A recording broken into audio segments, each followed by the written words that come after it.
that shitty bot. All right, we got some people dropping in. All right, here we go.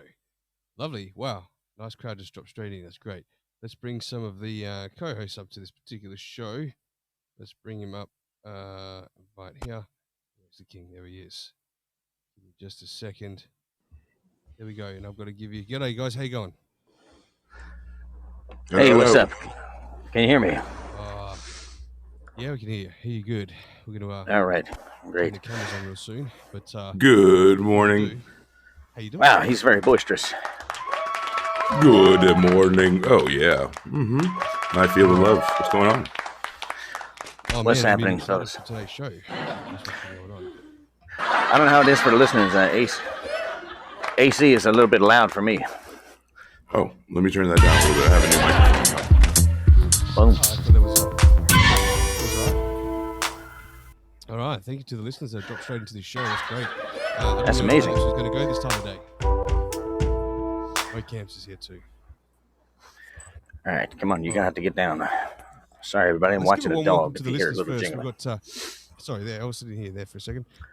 We've got Charlie in the house. We've got Mark. We've got AC on stage along with Elvis. We've got Uncle Eddie, Joey Butts. We've got Steve and Mo Camps. Thank you very much for joining the show on your mostly Sunday morning there in the US. Possibly a couple of people from the UK here too. So that'll be their afternoon. All right, this particular show, Shotgun Candy, episode 1. AC, I'm going to let you really probably roll out and explain what this sort of series and podcast is about. Yeah, absolutely. And good morning to everyone, and good afternoon if you're somewhere else. Yeah. Oh, the music. Oh, yes. I love that. How am I coming in now, Elvis? Am I too overpowering now? Or? No, that's good. Wonderful. You sound pretty good to me. Okay, great. So I'd like to welcome everyone, just like Rock said, to our new podcast. It's going to be us three. I'm sure you guys have seen our faces before, but here we are together, reunited, kind of like Voltron. And what we're going to do is, we have a very unique show, I think, and a very unique opportunity here. We're going to tackle a topic and get to the bottom of it. And we'll at least try to get to as much as possible. I know these topics are pretty deep and kind of complex, but in 90 minutes or so, we're going to try to dissect it, bring it down to its bare minimum and kind of walk out of here with almost a common solution as to, hey, you know what? We did our best and we shared everything about it. And we try to learn together is the main part. So I think we have a good opportunity here. So thank you. Excellent. So let's quickly do the camera reveal. I was told my mic was a little quiet before. That should be better now, hopefully. Right, AC, let's start with you. We didn't get to put a reveal song on, but next week we will. But here we go for now. You can reveal you on camera here. First time podcasting on camera. Oh, the big reveal. Yeah. The big reveal. Big reveal. Let's do it. There we go. Yes, AC in the house. Round of applause, ladies and gentlemen, for AC. This is the man. This is my brother across the world. There we go. What's up, everybody? Good morning. I'll do myself. I'll do some music while I get this going. Oh. All right, here we go. Where's me? How do I do this? Here we go. All right. There's some bright lights going. That's good. All right. Then we've got the king. So here we go with the king.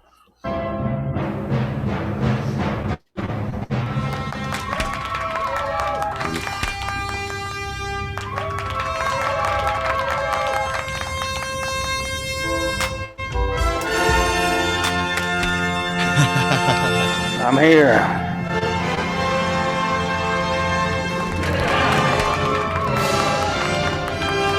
That's it.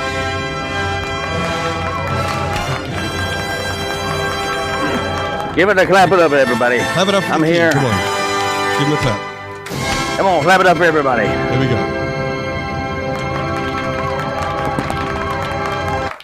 Well done. All right. That's right. We're here, everybody. We're here and we're going back in time, right? Yeah, back in time to the medieval times. I'm looking forward. It's late at night for me, so I've got my coffee, and I've been drinking coffee for the last hour and a half. I'm a little bit lit, if I'm honest. But I got a spoon and a glass lighter. of vodka. So here we go. That's Breakfast of Champions. Let's go. Right. Just 18 fingers of vodka. That's how you start. It's good. I had to borrow somebody's hand for that one, but hey, that's all good. So One thing I'm going to do, I'll just give a little frame line of what's going to happen here today, ladies and gentlemen, is that sure. These particular podcasts are going to alternate each week with a different subject. It might be about a person, it might be about an era, it might be about a particular thing that happened in the world. Today's subject is about medieval times. So AC is our narrator. He's got that voice, he's got that structure, he's got that storyline ahead. So Elvis and I are going to cut into bits and pieces whenever we can. And we've all done some research on a subject, which is the medieval times, but we haven't discussed it with each other. So as we go on, we might actually feed each other with bits of information that we don't know what it's about. So we're going to be interested to see what happens here. We'll see. Well, gosh, I'm counting on the fact that I do not know all of it. So we had finite time to, and it's kind of like a football game. I'm thinking, like American football, if you will, where it's like on Monday we find out the topic, we kind of prep, we practice, and then by Sunday it's game time, baby. So we got to bring it correct. It's game time before the game. I think it's the big Super Bowl today, right? I've been pre-gaming since Monday. Is that weird? It's called preparation, man. They call that edging, right? Edging or docking. I think that's different. I think that's a little bit of... I'm sorry, Fireside. What's this? There's a lot of testosterone up here on this panel, so we'll just leave that alone. One thing I found out about in the medieval days. Yeah, the medieval times, it's hard to find facts that aren't absolutely disturbing. Agreed. Oh, you're right. It's a very strange time. We're really lucky. A horrific we don't thing live back then. Yeah. And that's really how we kick it off, I think. We thank our stars and garners, if that's something you still say, is that we were born the time we were, because, man, the people that had to live through this, I mean, or die through this. The ones that did live through it. Holy shit, how's everybody not dead? People lived through this? I can't believe it. This is pretty fucked up, ladies and gentlemen, what these people went through. I think from the 5th century up to the 15th century, something like that. So that's right. There's that time period where there was just barbaric killings, torture, an uneasy, diseased, ridiculed way of life. So yeah, well, before we get into it, man. Before we get too into it, what is it the years that we're talking about here, so everybody can get this idea in their mind? Like, what would be considered the Middle Ages or medieval times? From what year? We're talking about the 5th century all the way to about the 15th century, so about a good 1,000 years of people living through this period. It was pre-Roman occupation, pretty much, and so it was the entire time between that whole millennia, if you will, that things were a little heightened violence-wise. People were persecuted by either because of religion or in the name of religion. Thank you very much. And that's my line. So, thank you very much. I didn't say it like you. It's pretty much 1,000 years, Elvis, of people, living through this. So 1,000 bloody years of anguish. That's like what my first marriage felt like. She wasn't always on the period, but she always had PMS. I remember you calling it the Crusades. Yeah, I did. Yeah. So it's called medieval times. It's called the Dark Ages. It's called the medieval Middle Ages. It's got several names, pretty much for the same thing, like Elvis said. And then, rarely do people take the time to understand what it took to survive, especially because Hollywood glamorizes this so much, right? So we have Game of Thrones. We have Knights of the Round Table. We have, it's Camelot. We're thinking about kings and queens and beautiful king's court and showing up and being, dainty and taking some, hand and having all these prearranged dances and things like that. People smelled like shit basically the entire time. Yeah, I just looked up Louis XIV. They said he bathed once. And he was a king.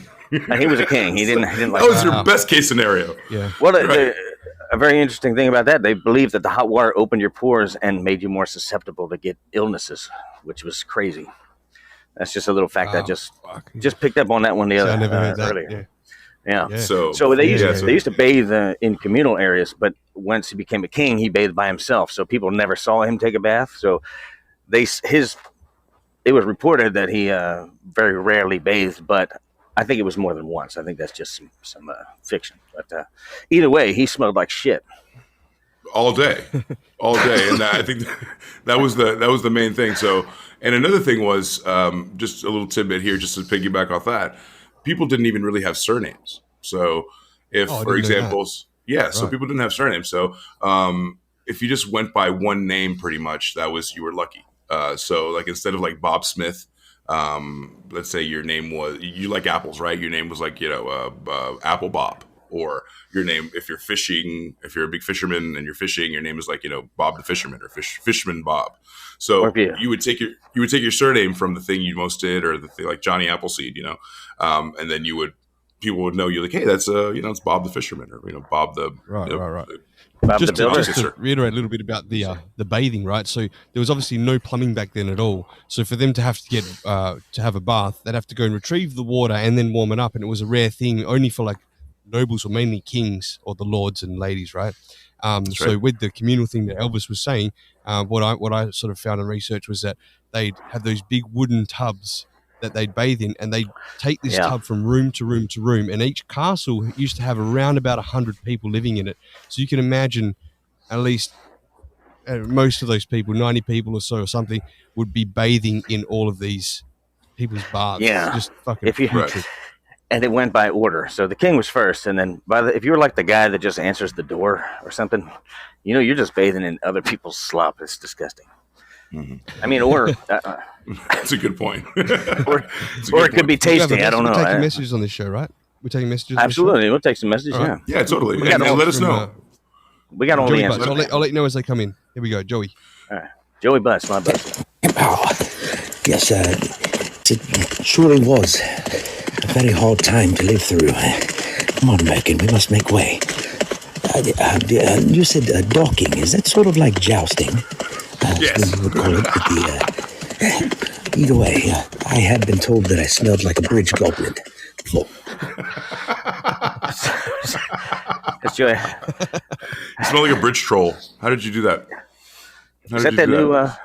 He's got that new horse, man. It's got 1 horsepower. That thing. Clip clop. Clip clopping. Oh man, looking like Paul Revere out there. So so the bathrooms. So there was no water, just like Rock said. There's absolutely and Elvis said there's no water. All the waste collected at the bottom of the castle. So it was just a big hole. So imagine just, doing your business and taking a crap. And not only is the guy next to you lifting his tunic and making sure that he doesn't get enough shit on the backside of his cape. You have to not only worry about that, you have to worry about the guy next to you. Hey, Bob, how you doing? And the row of people across from you just shitting. And then in the hole, just everything falls kind of like a festival porta potty, think about. And then, but all the way in the basement. So on top of it, these places were drafty, uninsulated.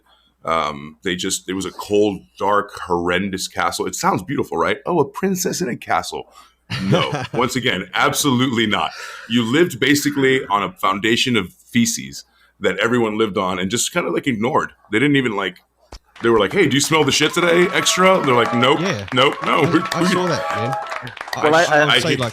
I saw a drawing of how the sewage system, well, it wasn't a sewage system, how it worked, right? So it was like an open communal shitter, one long bench, and they had many holes in there. So you could be working or just taking a shit and people would just be walking by, and that shit would just literally drop all the length of the castle to the bottom to the cesspool of shit. So who's cleaning that shit up? They actually had a guy that used to do that. There was a guy that would shovel it out. No, I swear. But one thing interesting I found out about certain kings had a hole in their throne, and that went to its own shit pot because they would hold court for hours. What? You're telling me that? I'm sorry. You're telling me that thrones had an escape hatch for shit where they didn't have to move? I can't remember which castle it was. It's the castle. Oh shit! What was the name of it? Damn it! I don't take notes. I just try to remember stuff. It's not in England. It's one of the further eastern castles. But yeah, he was said to have had a hole in a throne because they would hold court for hours and hours, and you had to hold it, but he had his own, kind of like Idiocracy, that movie where the guys hold it, peasants. So he'd just be giving orders. Yeah. He'd be like, "So we'll take the nobles out, and when you're just dumping his shit while he's having a meeting with sending them out to war." like a baby. Just did he wipe in front of him as well? I suppose nothing was. I don't think back then. There was no privacy. Rock. There's no wiping. Maybe, and I don't think there was any wiping. I think it was just shitting. But I'm just imagining like the court, the court jester dancing around, and the king just thinking it's funny as shit. I think I've just shit myself. There was another castle that I saw. It's the same castle, actually. They had, in the guard towers, they had shitters up there. It was just a single person one. And it wasn't a wooden bench. It was just a hole in the stone. But it didn't go all the way down to the pit. It actually was on a sort of an angle, and it went outside the castle. I was like, well, there you go. That's genius. Whoa. So, you're shitting outside the castle. Better. Just depends on I just have questions on the viscosity levels of the shit and how, there would just be a trail of just be a whole lot of shit at the top, kind of like not being able to get down in my mind. Why am I envisioning this? There wasn't chasing it either, right? It's just shit upon shit upon shit. And that shit builds up. But we do have a message from Joey Butts. Let's maybe the next guy came in and pissed it off. Who knows? I don't know. You just one piss, one shit to make it move. I try to do my part when I see that in the toilet. I try to piss that shit off. I do. Me too. Try to get the stuff on the side there. The pressure. It's like a game. One time I lived in a real dirty place. I saw two cockroaches fighting on the toilet seat, and one of them got pissed off. By you. We've got. There you go. All right. I'm such an idiot to think that there was more punchline. And could you imagine the power dumps that came from those what do you call those shithouse latrines? You could do a power dump from a mile high. Well, a lot of people were sick. A lot of people were sick all the time. So the castle, as well as stinking like shit all the time because of poor ventilation and the build-up of the crap. A lot of them were actually ill with like throwing up a lot. So there would be people around the castle often throwing up and obviously not getting washed away with water. So these smells were just building up in the castle. It was a real putrid place. Yeah. Well, once again, during a certain time, they pretty much abandoned the idea of drinking water because stagnant water will just make you sick and you'll die. So they drank only ale and wine. So just imagine a whole castle full of 100 drunk people shitting and vomiting all over the place. And this is very elegant. There's no Airbnbs back then, just saying. But they used to sprinkle herbs and fragrant plants all over the ground, like sort of like a cowboy redneck bar where they throw the peanut shells on the ground to soak up the vomit. Yep. Roadhouse. So, that's right. I saw that too. It's like a roadhouse, Roadhouse. Often there'd be a rat infestation in these castles too. So they were living amongst rats quite commonly, and basically when they'd eat their big feast and dinner, there'd be grease, spew, chicken bones, whatever is on the floor, and these herbs would just be covering it. And imagine the poor guy that had to eventually clean that out, wipe it out, bring the new ones in. He's carrying out like just filth. Yeah. And they probably served that. That's how they live. And that was the first old country buffet was that's invented. That's what it looked like. I can see that Rock's never been to an old country buffet. Well, I don't think they have those in Australia. They would shut that place down immediately. Oh my God! But actually, that rat problem, I read that they had cats and dogs inside the castle too. When the rat problem became too much to handle, so the cats to get the rats and the dogs to get the cats. They didn't have litter boxes, so imagine. I mean, if anybody has a cat, once that one cat takes a shit in your house, I don't care how big it is, you can smell it. It's just nasty. Oh yeah. So imagine like it's just a perpetual. You're sitting. I can't stress this enough. There's no running water, and you're sitting upon a foundation of shit that hundreds of people, and not only that, 100 people live in the castle, and then the family of the servants of the family, and then the extended family, and those servants. It kind of steamrolled into generationally. I mean, you're talking about 150 to 200 people constantly shitting. And it's not like people had the best nutrition in the world, which is what we're going to get into next, right? It's not that people had like amazing food, like where they had these amazing, fibrous bowel movements. These people are not There was no kale back then. There was no right. They're not very regular. So when it was time to go, it's basically 911. Whenever it happened, it was a fucking emergency, right? Yeah. So it's like I'm gonna shit in this corner, and that's where it is, and I'll be right back. I'll be right back to King's Court. What I found incredibly amusing is that these people kept up appearances, right? Like they would wash their face and hands to make sure that the dandies and everyone's fine, and underneath this guy fucking maggots and like if like Linus in the cartoons had those stink lines, like they would have stink lines at all times. That wasn't Linus, that was Pigpen, man. Linus carried a blanket. You gotta know your Peanuts history. He was fucking dirty too. He was. We got another message, guys. That blanket was nasty. Don't put a black light on that thing. That shit, all types of shit on that blanket. We got one from Joey Butts. Here we go. Forgive me, my lords. I will cool it with the questions, but you are talking about shit. Shite. Which is right up a butt's alley. One time, my fellow villageman, Geraldo, he ate a bad goose. And I tell you, the shit that came from that man, it was not worthy of a king's throne, if you know what I mean. Yeah. He was not worthy to shit in a king's castle. And we got a follow-up from Kaylee Dublin. Here we go. My word. I don't know if you guys mentioned this already, but in medieval England, when they'd run out of grain before the new crop could be harvested, they'd use old stored rye to make bread. But sometimes it would be infected with ergot, which is like a fungus that caused hallucinations, gangrene, and death. Absolutely. Good times. Yeah. Good times. So you had a bunch of people drunk, tripping out, stepping in shit, running around the inside of this castle. So we're painting a lovely picture here, everybody. But very pious, but at the same time, very God-fearing. Drunk, tripping, feces. It was so fucking terrible back then that I think they had to be drunk and high on hallucinogens because how the fuck did you get through life like that? Exactly. I mean, drunk and high. Tell you what, one main thing about getting high, one main thing about getting high, let me tell you, one main thing about those people was the fact that they were always strung along to think that this life is just for you to be a serf. This life is just for you to work. Don't worry. If you're good enough and you serve your king well enough, on the other side, there's going to be this paradise that's going to be your real life. So it was always about diminishing this life that you're living now, because obviously you have to work for me, the king. And what better way for me to make you do these things? What better impetus than, hey, be good, or if not, you won't make it to that paradise that we're all promised on the other side.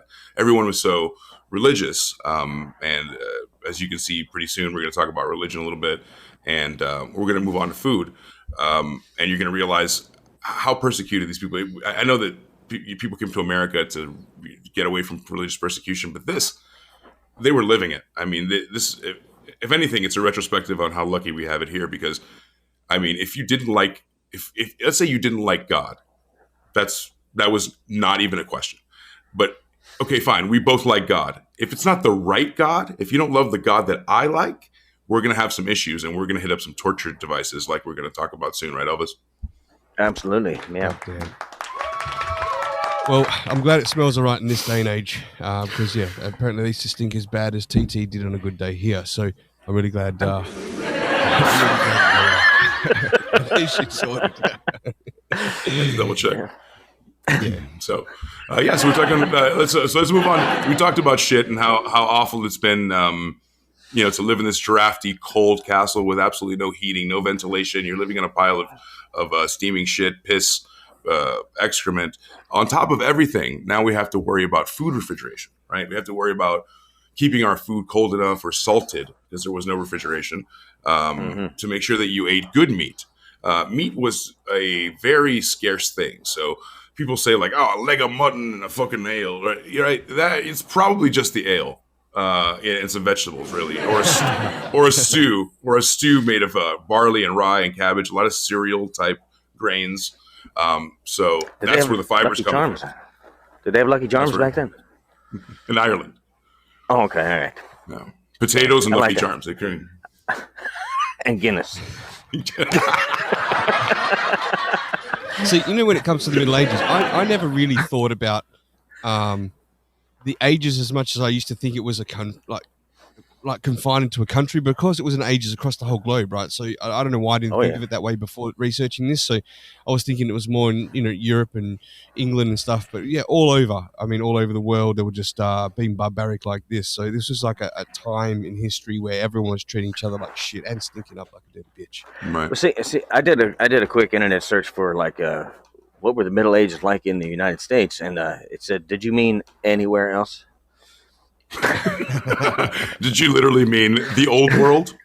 Yeah, because there really wasn't a whole lot going on. I mean, there was some people walking around with, smoking whatever the hell they smoked back then. And, I mean, there was time, but it wasn't documented. It seems like we only like to focus on things that are horrific to document, to say for the future, like, look how bad we had it back then. So, just like everybody's grandpa had to walk uphill both ways, just home, back to school. And take it with a grain of salt. Yeah, it's a great point, Elvis. Take it with a grain of salt. Again, just like the Bible, just like any old book, these are things and stories and passages and sayings and tropes that have come down from many, many years. And of course, victory is only. I'm sorry, but what I wanted to say was the books are only written by the victors, right? So we need to. History is always written by the winners. Right, so we need to make sure that we take it with a grain of salt. These things could be a little bit off. Again, I know we look super professional, but we're not historians. I'm wearing a Deftone shirt. And I'm... I know I look like a historian, but I'm super not professional.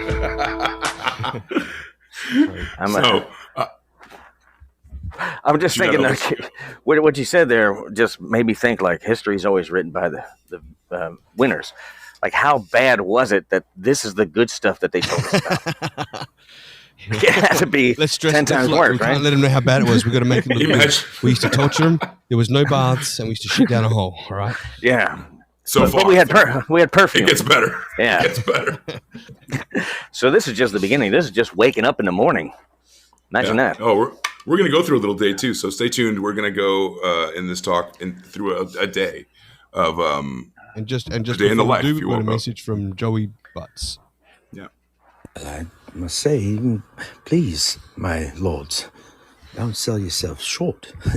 I see in front of me a king and two beautifully bearded warriors. So, if it means anything to you coming from Sir Butts, well, I'm sure you can learn it, Godspeed.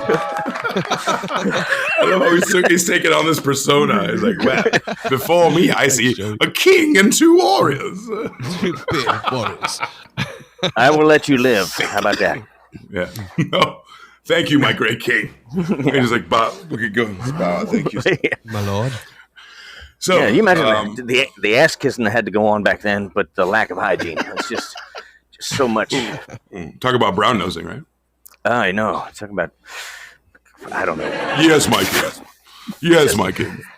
So, all right. We should have started with the eating and then went to the shitting, but since we started with the shitting now, we're gonna move on to the eating. I know they had a huge obsessed. Feast, right? We were obsessed.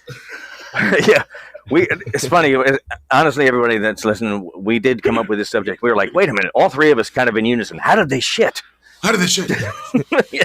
How did they clean their ass? Shit and how did they fuck? I wanted to do that. And hard. Yeah, they fucked hard. That is a man's life right there. They fucked very scared. But anyway, we'll get to that part. Through a hole in a sheet. If there's any history teachers out there, ladies, if you're a woman and you're a history teacher, just know whatever era you're talking about, in the little boy's mind or the young man's mind, that's how did they eat and how did they fuck? That's the first two things that came to our mind. So let's go. Yeah, let's move on to I know they had big feasts inside the castle. I did a lot of research on that. It's hard to find things about outside the castle, like with the peasants, because I mean there was thousands of people that lived in these villages, but there was only like 100 or so that lived in the castle, and they had a huge spread, like constantly, right? I have a bit of info, but you probably have a lot more there. So you go for that. Oh, sure, yeah. A little tidbit that I have is, and I approach this kind of differently because I have a bachelor's degree in culinary arts. So I was like, how do they cook it? It always baffles me on how different cultures do stuff. And of course, we're just talking about basically Europeans, right? Like Saxons and Europeans. A quick question: a bachelor's degree in culinary arts was it like ramen noodles and Little Caesar's pizza? The first 3 years was just how to boil an egg. Okay, good. I was like, I want my fucking money back. Oh, it's not like. Sorry, I meant like cooking for single guys. That's different. You got a bachelor's degree. All right. Sorry about that. I had a minor in single guy cooking and a minor in macaroni and cheese unboxing. So a lot like these people, a lot like us in college, they didn't have a choice on what they ate. So a lot of like, if you were having meat, if you were lucky enough to have meat that day, because I'll tell you what, your animals like bovines and maybe your sheep and things like that, those are animals that give you milk. Those are animals that give you dairy products. So yes, maybe in November when it's time to slaughter an animal or two for the winter and then salt dry them or do whatever you could to keep it as fresh as possible. So you had food for the winter. Then so be it. You're doing it in November, but those other months, those are very precious animals that give milk. For the most part, you probably have many children, so it's a huge staple in your life. Also, butter was a huge thing. Butter gave you a lot of nutrients and things that you needed. So, just a couple of things before Rock goes into his. A lot of sheep. If you're eating meat, sheep, mutton, cattle, when you could. Venison was a huge thing. Although deer was usually a king's. It's hard to fish and hunt because those are all king's property. So you're really like killing the kings. It's a catch-22. You live on my land, but don't kill my food, right? So a couple of these things were necessary for avoiding malnutrition, like butter and things like that. And then spices were typically used to cover up any foul odor or some, if meat had turned. You rub it some cardamom and these turmeric and things like that, kind of pungent spices, to be able to feel a little bit better about eating a rotted piece of meat. So. Yeah, and I noticed there was a lot of pork, right? Rock, did you come across that too in your? No, I didn't come across the pork at all. Really? What I came across was a bit. So the villains that lived out in the villages, not in the castle, they used to eat beans and cabbage soup. That was their staple diet. Rarely had meat. They had houses made out of mud and straw. So they never used to have lined up houses, of course, like we do these days. They were just sort of peppered out throughout with a big gap in between them. Mm-hmm. And it was quite often that their houses would catch fire because they'd still cook inside and sort of over an open fire, and their straw houses would catch fire. And to say that as well, in the castle, for the first half of the Dark Ages, they used to make the kitchens out of wood in the castle. So many times I came across the castles that too. would burn down. Riddle me that. Yeah, it's, I can't remember. Towards the end, they started making the hearth out of stone and brick because they actually had a certain type of brick back then. But yeah, I write the same thing. The kitchen fires were like constant, so all they did was cook all day and put out fires. Yeah, and shit in the hole. But yeah, see, it's funny. Did you come across pork at all, AC? I guess it was whatever region you're I came across goats and sheep. I didn't come across pork. Yeah, mutton was a big thing, but I think it depends. I think you might be right. The mainland had a different staple than the kind of the coast. So the coast was more fish, game, things like that. For some reason, obviously, because the water's there, attracts more wildlife, so they're able to do more of that. More inland was like vegetables, like root vegetables, like potatoes and turnips and hard shit. Like you didn't want. What I gathered was I don't think you want to live in the inland. I think you want to go coastal. Yeah, because they I noticed they didn't eat. There's not a lot of facts alluding to the fact that they ate chickens, but they did have fowl. Like they would have like a grouse. That's like more of a Germanic, right? A pheasant, bird, and things like that. Yeah, like the ground fowl, the ones that were easy to catch because kids could get those. Oh! Exactly. Yeah, I studied that. So we got two messages here. We got two from Joey. Should I knock them out the park? Let's get him. Go for it. Let's get him. Joseph. Well, I must say, please, my lords, don't sell yourself short. I see in front of me a king and two beautifully bearded warriors. I must have hit that one already. So here we go. I love this one. How did we? I'm glad I heard it again. Very easily. Drunk, with our noses plugged and thrusting, parrying, and thrusting away. Thrusting away. So now we haven't even got into weapons yet. You brought up pork a couple of times. What did you find, Elvis? Did you find anything about pork? Well, they would do they would have the big roast, the whole pork. but they would have to make sure that I think the disease that went along with it was probably kept it off the menu a lot, because I mean, a pig, there's not really much you can do with it except eat it. It's not like you're going to milk a pig and, it doesn't lay eggs. So, maybe it was for, see, it's just different regions. I was looking into stuff that was more like where, Germany would be and stuff like that, because I knew everybody's going to go with, the UK and that area. But the Roman Empire, I think they ate more pigs in that section, because it's really crazy when you look at the maps of Europe, the way it was sectioned off. Like what is the damn name for the Spanish? What was the one that they had? The kingdom of this is where I need my notes. No, they had different names for it. Like the Roman Empire was huge. That was the one that covered a lot. Mm-hmm. Yeah, massive. And there was other ones. I'm trying to think of. Are you saying that they ate more pork in Spain? I think more towards where there wasn't a lot of farmland, where the mountains were and things like that. Mountainous regions with smaller animals, like wild boars, are everywhere in the woods and the mountains, but they're not really like a farm animal like they are today in the United States. But right, yeah. Okay, so what else I found there though is that war was a huge one. Well, they said that people were seated for meals according to status.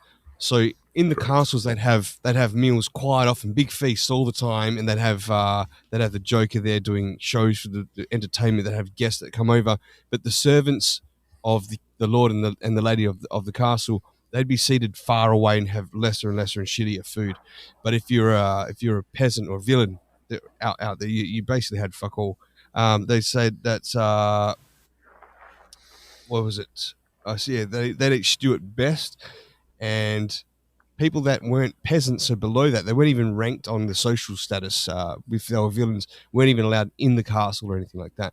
And the villains that would live out in the villages, they'd have to plow the land for the lord and the lady, and the lord and the lady would decide how much tax or how much they would take from that crop. Plus, 3 days a week, they'd have to work for the lord and the lady as a tax for them too. So whatever they paid those 3 days to, plus whatever the lord and lady took, that's what was left for them. If the crops weren't ruined because there was too much rain that would come and spoil the crops and things. It was a really fucking difficult life. And if you were born as a kid to villain parents, you're always deemed a villain. You would die a villain. You could never raise up the social ranks. Right. It's a great point. And villain is a different term, right? We think of villain as in a different way, but villain was really like a villager, a pauper, or somebody who's a commoner. And these people stayed to their rural areas. If you lived in the city, I mean, that became your life. Actually picking up and going to a city was something that was so hard. And usually, again, you had a nuclear family, right? You get your wife. You got probably 6 to 7 children. Maybe you had 11 children, but 6 made it. It's like that. Exactly. I have the stats on that actually. Yeah, and so I'll get to that. Here we go. So many died from infancy, childhood back then, and they had a low average life expectancy. A woman would get married at about 14 years of age, and by the time she was 20, she would have already had a few kids. But where's these stats? So the mortality rate for the first year of life was about 1 in 6, and many women died giving birth back then as well. About 1 in 10 died giving birth. Very common. Mm-hmm. Plus, if you were a villain out in the villages, and your son turned about 7 years old, it's off to full-time work. Off to full-time work where he'd go and have to start plowing the fields as well as a villain until he died. And we're talking about midwives and people, these women aren't going to, let's say, a sterile place to have their children either. They're probably going to have it in their bed or their barn. There's going to be, bless you. Couldn't hit the mute button fast enough. No, all good. So it was an unbelievably unhygienic time to be alive. Furthermore, it's very hard to get sick because you might not recover. The infection rate was unbelievable. We had absolutely no idea how to manage that. And people were down to like natural herbs and holistics, which is fantastic if you have that kind of knowledge from, cut to 1,000 years later. If you lived in the 5th century, in the 6th century, in the 7th century, it's probably safe to say you're going to live to 30, 32, and That's right. you'll be happy about it if you do. That means that your mom didn't die in childbirth. Like that means right, exactly. Yeah. The ripe old age of 29. Right. I'm 15, dude. I think I'm doing pretty good. Yeah. Never make it. Just do a quick reset here. So, welcome to Shotgun Candy episode 1. It is what was it like to live in the medieval days. So, for all the new listeners that have dropped in, I see a few new fresh faces. So, welcome to the show. We're just going to do this a different subject each week, whether it be about a person's life or about a different subject of an era of time or what have you. And we're going to sort of do a bit of study. We haven't collaborated before this. We're going to sort of go through it with each other as we've been doing for this show so far. So far in the medieval days, we're finding out it's a pretty fucking shit place to live if you were back then. And if you missed any of the show, we just talked about a bunch of shit. It don't matter. But no, the people that weren't here, we talked about bathrooms and cleanliness and lack of that. So we've moved on to feasts, and now we're going on to what are we talking about now? Childbirth and we're talking about childbirth and the mortality rate. Yeah, kind of making it, baby. It's kind of hand in hand, So you could die just making it. I'm sure. Seriously, well, the women had the mortality rate of 1 in 10. Sorry, go ahead. 1 in 10. 1 in 10 would die giving birth. So there ended up being more men around at the time, but the men would have a more gruesome death because they'd be sent to war. So they'd be sent to battle. And in saying that as well, every man in the village, in the castle and around would carry a sword or a knife at the least all the time. They would always be carrying. Always you'd have to, heat, but not with a pistol.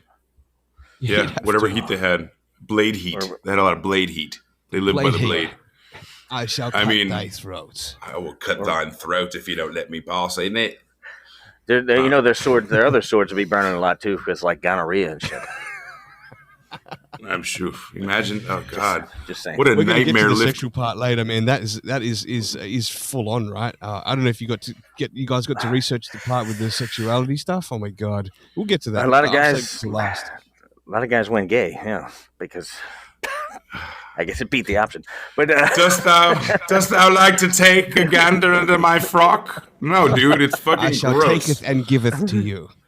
Just keepeth in your pantheth.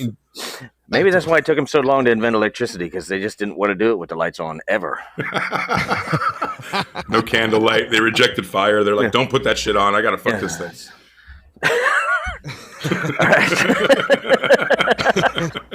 I gotta fuck this thing. That's great. Hopefully she'll die in childbirth. I guess this starts to go a little bit onto sorry, everybody. Feel free to clap it up, everybody. Yeah.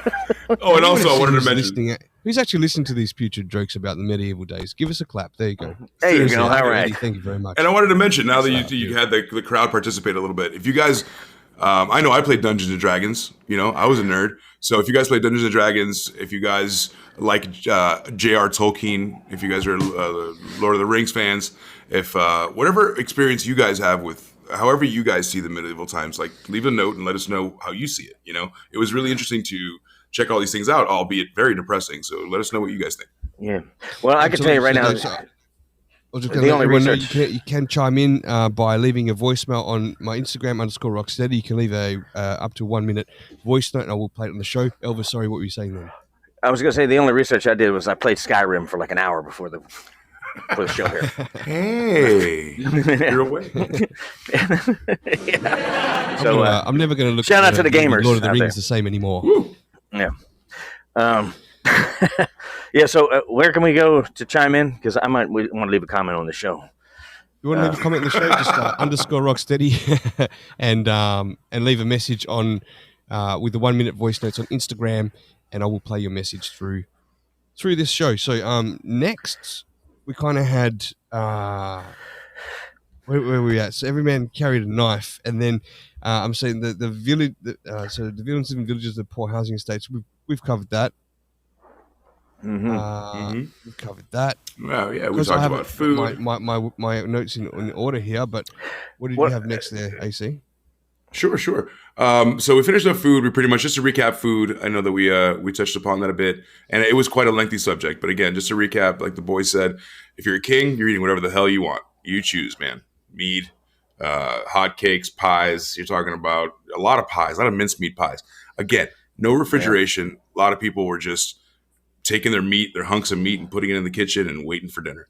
So it's not like you're not going to take the sirloin out of the refrigerator to defrost, and you're not marinating anything. It's just going straight on there. You get a bit of salt if you're lucky. And the most exotic, I'm sorry we didn't mention this, the most exotic of all things you could possibly eat. If you were eating this, man, either you won the lottery, you're sleeping with the king, it fell off a fucking wagon.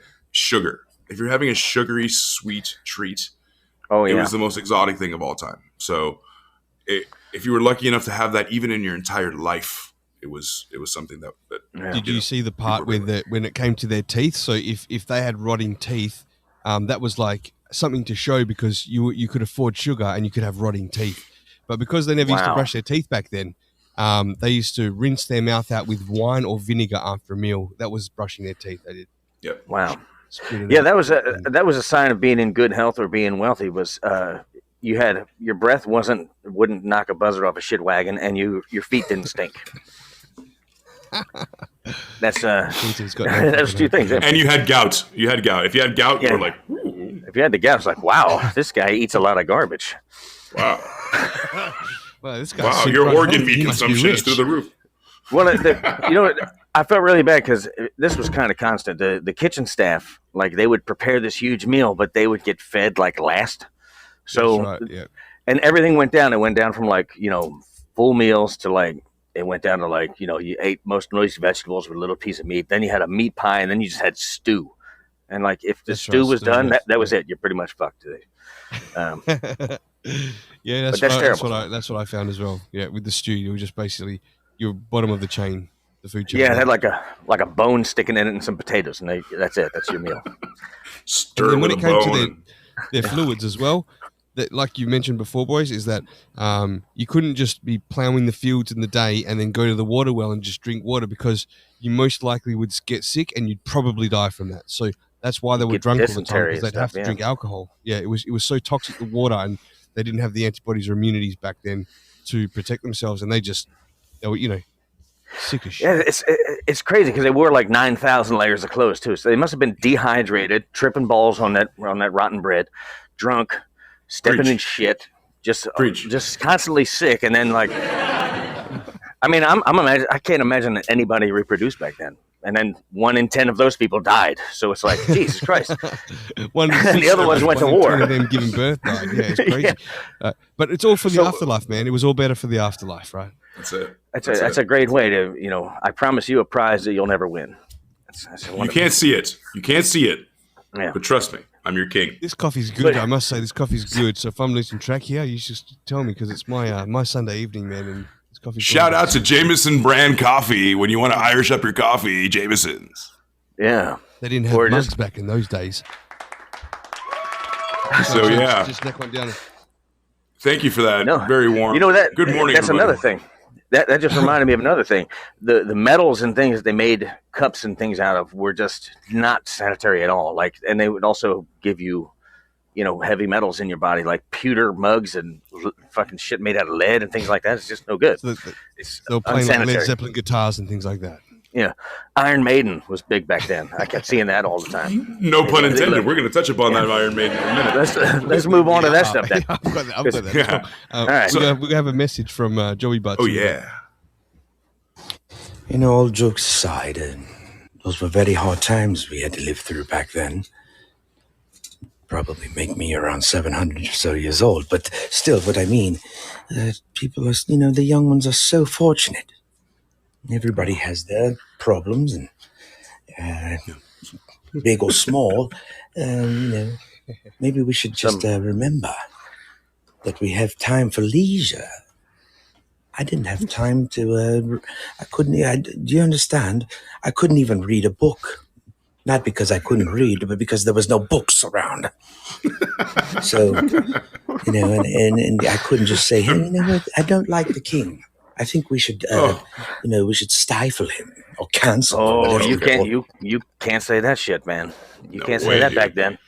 No way. I mean, your king owned your land. Your king, you had to not only pay him taxes, you had to pay the church a dowry every month as well, called the tithing. Oh, really? So Okay, so you pretty much in and they can call you whenever they want you to work. So you had to till your own fields and plow, and not even knowing if, again, like the harvest was even going to come. So you would plow and till your ground, and then do the planting, and then hope, to God, do a rain dance, and hopefully everything comes up, and you can maybe use 50% of the corn that's raised, or you can get absolutely nothing, or the church at any moment can say, you need to come and help us till our fields and take time away from your plot of land, because it's considered a sin for you not to come and help us at a moment's notice.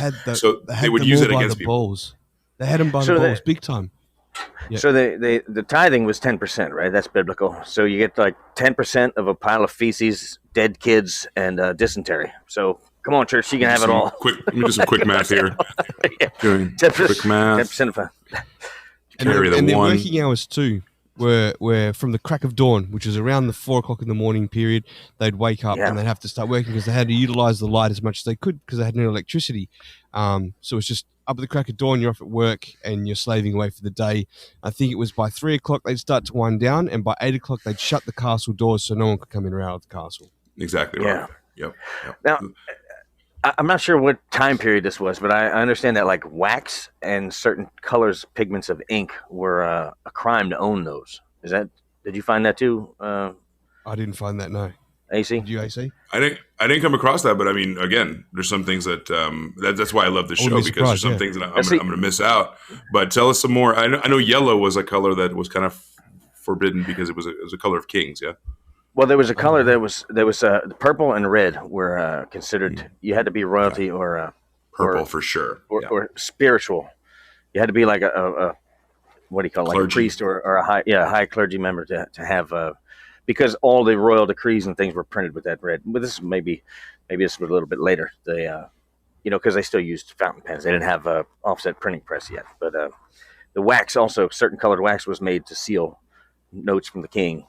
So they figured, I guess, if you were going to have those, you were probably trying to lie and tell people you were the king and send false messages to people. But maybe that was when things got more sophisticated towards the end of it.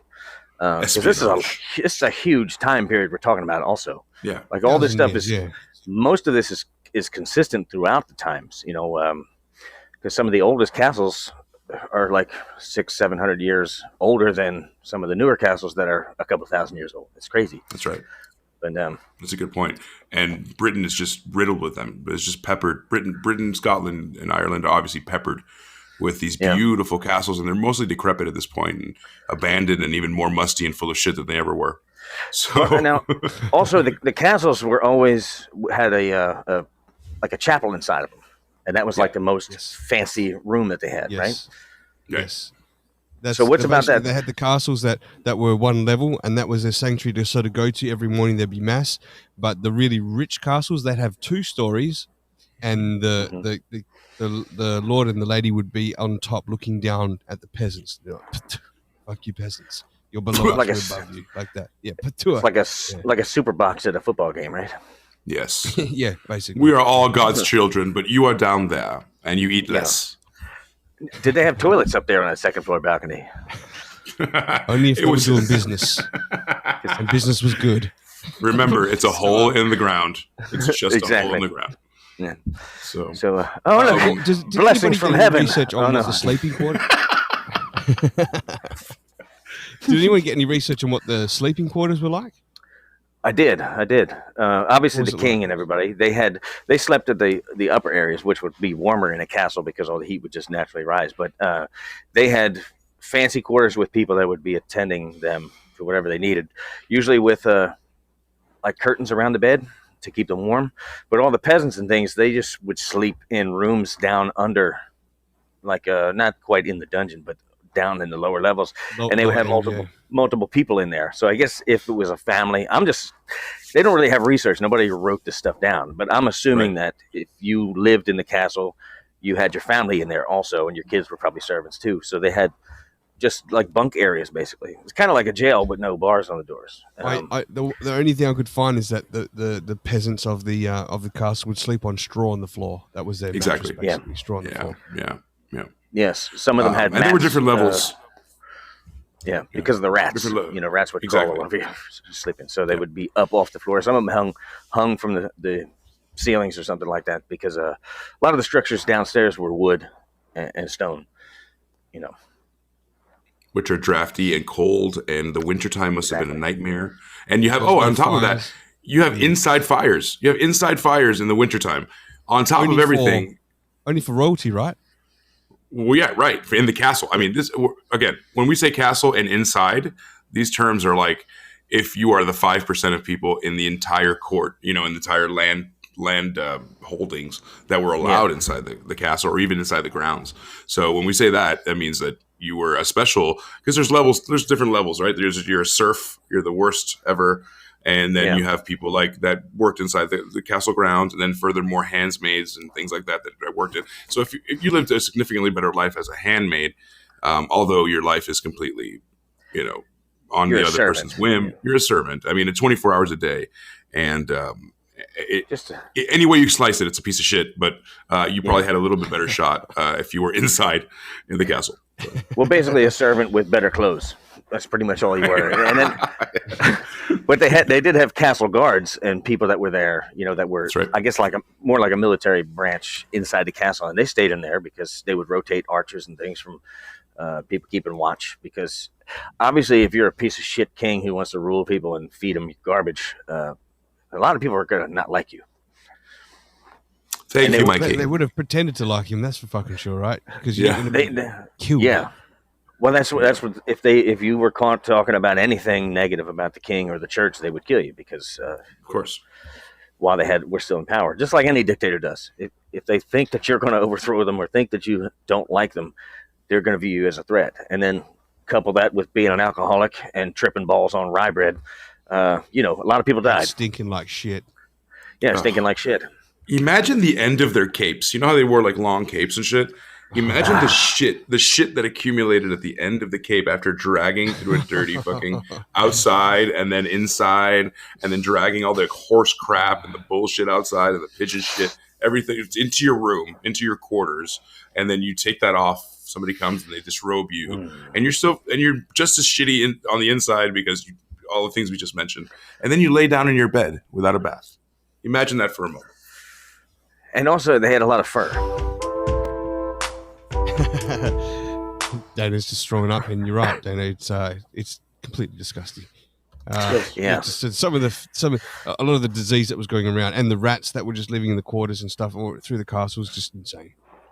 But there is a plus side to all this diseased, horrific life. Is that there used to be about 8 weeks a year of 8 weeks a year of holidays and festivals. So there was quite a lot of festivals and time off for them to celebrate. Celebrate what? I don't know. Maybe that kept them half sane. But there was 8 weeks a year, which was good things for the church and other celebrations. They used to have tournaments as well. So that's when they used to have quite violent tournaments with the jousting and sword fights and things like that, which the church used to look down upon because it was so violent. They'd even have things where they'd make prisoners fight to the death. So now you're worried about violence now. We didn't even get into the war and stuff like that. We're coming. In fact, I wanted to do something special. I think I wanted to go through a day in the life of what happens when you wake up being a serf. You guys want to know about that? You guys interested in? Yeah. Go for it. That sounds good. Cool. And of course, you guys chime in whenever you want to. Like I said, like Rock said, please, if you have an anecdote about Middle Ages, if you play Dungeons and Dragons, Skyrim, Elder Scrolls, if you're a nerd like me, if you like Game of Thrones like me, I've read all the books. They're right over there. Thank you. Unlike most peasants, I learned how to read. Anyway, so we go. So a day in the life of a peasant under a king's rule. Yeah, really, really tough time. So first, like I said, most people don't live in cities. We're going to take into account that you're a rural kind of a normal serf, just living out there and trying to make it happen. So the village was really where the peasant, that's their domain. That's where they really going to a city was bright and scary. Everything costs money, and you don't have any. There's a lot of different people who are paupers and people who are just living on the street and trying to make it, selling anything, right? So for example, so the serfs are the lowest level, like I mentioned, and it's a super difficult life. Everything's trying to kill you. Imagine. So you got the Black Death, you got childbirth, Sounds you like got Australia. infection. Yeah, where you can fight a rattlesnake and a shark at the same time. I'm wondering if could you find a wife real easy? Was she real desperate? Like if she already had 9 kids? Sorry, that just goes back to that. Probably. just goes back to that. You said 1 in 10 died, so I'm thinking well, still got these 9, and they need a baby daddy. She's good for 1 more, everybody. Maybe the chances, the ratio is kind of up. Yeah. So you wake up at 3 o'clock in the morning, right? Normally, you got to kind of try to get the jump on the day, right? Because daylight is everything. There's no electricity, there's no running water, there's nothing to let you know. It's just the sun. So basically, when it comes up, you can try to get a jump on the day. You're going to till your field, and you're going to, get your milk and things for the day for the children, the ones that have made it. You're very governed by the church. So, a lot of, like Rock said, a lot of days were covered. So yeah, it was horrible, but they had a better, PTO plan than I do at Tesla. So, you plow the field, and you were never guaranteed that your crops are going to grow. Thank you. Your crops may never grow. So you're taking a chance on that. And of course, that's the livelihood of your family and how they're going to make it through the winter. So you had to pay a tax to the king, as I mentioned before, and the church. So you're double screwed there. So on top of maybe being a farmer and maybe harvesting your grains and things for yourself, the church can impose a tax, and they can take whatever grains if you've had a good haul. They're like, oh, you had a good haul? 50% of the grains are ours. You need to keep paying. You live on our land. So it was kind of a backhanded, you can live here, but you're basically a slave. It's just what it is. You're free labor. And of course, like I said before, if the church says you need to come and work for me for a while, you had to do it. If not, you're a sinner. And what do we do to sinners? We throw them off the fucking balcony. Right. You're also very uneducated. You've never, ever read a book. You don't know. This is for the highest of scholars, magicians even. If you knew how to read, you're a mage, So basically, after work, you may have to bury a loved one. After 11 hours of working, you have to come home and bury a loved one because somebody died while you were at work. Home? Look, I had a hard fucking day, right? Now let's just go and bury our kid and we can get an early night's sleep. Right. just enough to contemplate why the plague missed you and have your stew of 3 white carrots and a turnip and water. And then you make love to your wife's unbelievably unkept vagina. And then you bury, 6 of your children. And then you do it all again tomorrow. It's just what it is. Wake up and do it. Not far-fetched, by the way, what it was like in the medieval days. Well, I know they would, if you did speak out against God or the king or something, a lot of times they would torture you, like if you lied or something. I saw this one where they'd bury you, or they'd submerge you in a bucket full of feces up to your neck, and they'd put the lid on it. But just the infection and things you get from that would kill you. They usually give you an option. They go, well, we'll bury you up to your neck in feces, or we'll kill you. It's like, you know what? This sucks so bad, just take me out now. I mean, who would ever pick that one? Like, oh, there's so much to live for. Like being a slave and eating garbage all day. I'm sure they were still scared for their life. People would have chosen to be buried up to their neck in shit and chance living that, right? Because they wouldn't have understood disease properly. They obviously didn't have a fucking clue. But I mean, how difficult a decision it would have been. We have a message from Joey. Let's play that one. Here we go. Yes, no. One time I was bucked from my horse, and the bastard ran off. He had this thing, I don't know why, this horse, he did not like me. I called him Blumpkin. He was a brown horse, and he would bite me. Reach back and bite my leg. One time he bucked me off. I woke up, and he was running away from me. I couldn't just call my mage and say, I'm going to be late for dinner. I'm going to be late for supper. Please hold things. Oh, no. I got home and I said, listen, okay, I've had a rough day. I need, obviously there's no bath waiting for me. No. A little bit of running water down the little creek over there, but it's probably filled with feces. Probably. It wasn't very easy. It was. By the sounds of it. You've illustrated it perfectly. I love the fact that we have a live surf calling in. A live medieval person still alive here. He must have escaped death many times. I named him Blumpkin. All right, where were we at there, guys? I lost where we last were saying now. I think we're going to go into my notes is when they were tossed into the river. Like we're talking about the day of the life, but I think Elvis is going somewhere where I want to go, which is my favorite part of this, which is. I think if we move on to the torture stuff, like if you did break the law or you didn't bring in, I'm just curious about this. They had more ways to torture you and kill you than they had cures for anything else that was going on back then. So, and this is just such a deep subject because it's so involved. It's like, who the fuck was coming up with this shit for one?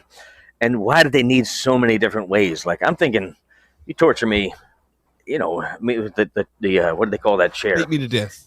Or, they had the some kind of a confessional chair where the bottom was just spikes and they tie you to it. And then the Judas Cradle. There you go. That's the other thing. They had a lot of different names for the same type of things. Like, were there companies that manufacture it? Like, oh, come over here to Sir George's, get your pair of anguish. Like, we got the best kind. You know what I mean? Like, come on down. Yeah, come on down. We got Iron Maidens on sale. The President's Day. Come on down to President's Day sale. We got those thumb things that fucking those Chinese thumb traps. Did you get some names of some of these devices? I've listed a few here. I've probably got half a dozen at least, maybe a bit more than that, or maybe about 50. But there's so many of them. Bull. Did you hear about the Brazen Bull? Oh, I did. Oh man, I can't wait. Will you tell us about that? That might be my favorite. Let's go into torture devices. Yes, we're fun times. So first of all, why were people tortured? Like why for what reason did they have to come up with such violent ends to people? Sin was one of them. There were so many reasons. Petty theft. Sin. Yeah. Yep. Sin is probably the number one. Yeah. It was all based on laws of the Bible. So like sinning, lying, basically all the sins, adultery, and right? Yeah, the 7 deadly sins were literally deadly back then. They would kill you for any one. Literally. Quite literally. The other one was speaking out against the king or the church. So like you couldn't blasphemy, you're dead instantly. Adultery, basically all the sins of the Bible were punishable by severe torture or death, or both. Except now you died. The king has the authority to impose these things. It's not just, you don't have to worry about, if you're a pious person, which 90% of people were, probably more, you don't just have to worry about God strike. We have enough to worry about, like, oh my God, is God watching me masturbate? Now it's like the king also can tell you, oh, you know what? We're going to extract some information from you. We're going to put you on this rack and you're going to tell us everything. So you had two different things there. Masturbation was a sin, and they had devices to keep you from doing that. Have you seen these? We're going to get into the sexual part after the all right, let's go. Mechanisms, right? Like, so we'll go. I can name a few. You tell me if you know them or not. If you do, by all means, talk about it. If you don't, then I will. So the Brazen Bull I had first. You know about the Brazen Bull? Okay, go ahead. I know about it. You can explain it. You can explain it for the people. Go ahead. Go ahead, Elvis. Come on, we love torture. Well, look at them. They're going nuts. My favorite part. I'm going to masturbate over this now. So, camera off. Yeah, that's why I only film from here up. You know what I'm saying? I'm not even wearing pants right now. I'm working it down here, guys. Brazen Bull time. So the Brazen Bull was now I don't know why they would punish you this way. So do you know? Did you come across that, Rock? I just know that. No, I didn't. I just found out what the devices were. A couple of times they mentioned why they might specifically be tortured that way, but not for the Brazen Bull. No. Now, see, I'm thinking, like, I saw it and I was like, wow, that'd be a great barbecue grill. So if you guys can imagine an old oil drum barbecue grill where they cut it, it was like was he bronze or copper or something? He's a metal that they would make. It was bronze. They would make this bull, and it had a handle and a latch on the side where you could open it up, and the whole inside was hollow. They would put you in there, close it, lock it, and then they'd light a fire underneath of it. So you would be inside of a bull getting braised and I guess smoked. I mean, I'm thinking that meat couldn't have gone to waste, right? They cook you, but they basically cook you. But they left the mouth of the bull open so that when people would moan and everything from turning over, it would sound like the bull was moaning from the moans, right? And apparently, did you hear about the guy that invented it? Did you get any information about that? Yeah, okay. You got his comeuppance. Mine was a little sketchy, so you might nail it. Go ahead. I haven't. I didn't. Go ahead. So the gentleman is in short, the gentleman that in an ironic twist of fate, he also got a little taste of his own Brazen Bull, and for a little razzle dazzle, they would cut your tongue out and then light it. So it was made in such a way where it was a really big hit. It was a huge hit because number one, people couldn't. Smelled like barbecue. Number one. That's sweet barbecue. Pork, you had all the beef you could eat. So with no tongue, that thing is starting up. It's starting to smoke out of the nostrils, right? Yeah. And then the person with no tongue starts, and through the copper, it's so thick. So out of the mouth, you would hear like even more muffled, right? And on top of that, it was something. Can you make the sound again? Sorry. So I'm just thinking. I read that in a book. Well, we have to let's just give a shout out to whoever invented radio and television, so we're not all sitting around watching Brazen Bulls in the town square, because that's a horrible form of entertainment. He said that was a very popular one. Why the fuck was it so popular? Why was it so popular? Because it wasn't like you were flaying someone and ripping their skin off in the middle of the town square, which is also a possibility. But yes, it was more. It had more decorum. Like, you can bring your kid to watch this because it wasn't literally someone dying in front of you. You could hear it and not see it. Yeah, exactly. It had more decorum. It had more let's go out to see the Brazen Bulling. Come on, son. I've got a show for you today. There was still a man roasting inside of it, so it's not like, and then they had to open it and take the guy out eventually, right? I mean, yeah. You know what I would have done? I would have fucked with them if they put me in there. I would have been like, whack, whack.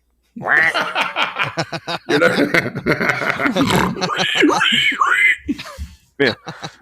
Oh, hello, I'm the king.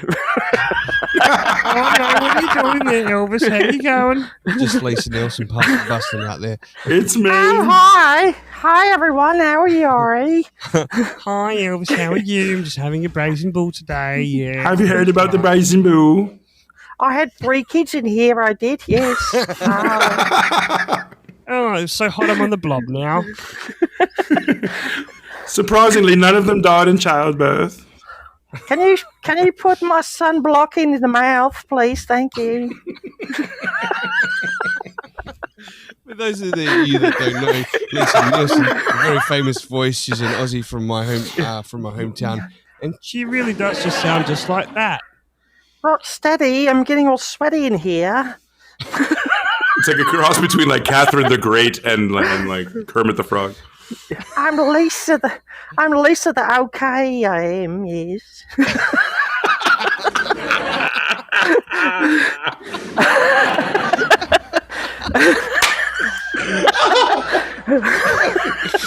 Dying. Well, you know what? She doesn't overshoot it with the great stuff, you know? She's just like, I'm average. She might be watching. I sent her a link to the show. So we love Lisa. She's a friend of mine, but she take the piss, and we love to take the piss out of her. We love Lisa, we do. That's right. Thanks for joining us. We really do. We really, really do. Yes. Rocstedi, hi. Hi. Look, Lisa's a great friend of ours. We can make fun of her. Don't get mad. Yeah. She loves it. You can't make fun of her. We can. Yeah. We love you, Lisa. Back to the You're Brazen one of the Bull. best. So that's how they used to do it. The open cries of pain. Next one I came across was the thumb screws. Did you come across the thumb screws? Oh, yeah. Those are terrible. Elvis, tell us about that. Well, they had these. It's kind of like a little clamp that they put on here, and they'd have a handle on top with a threaded,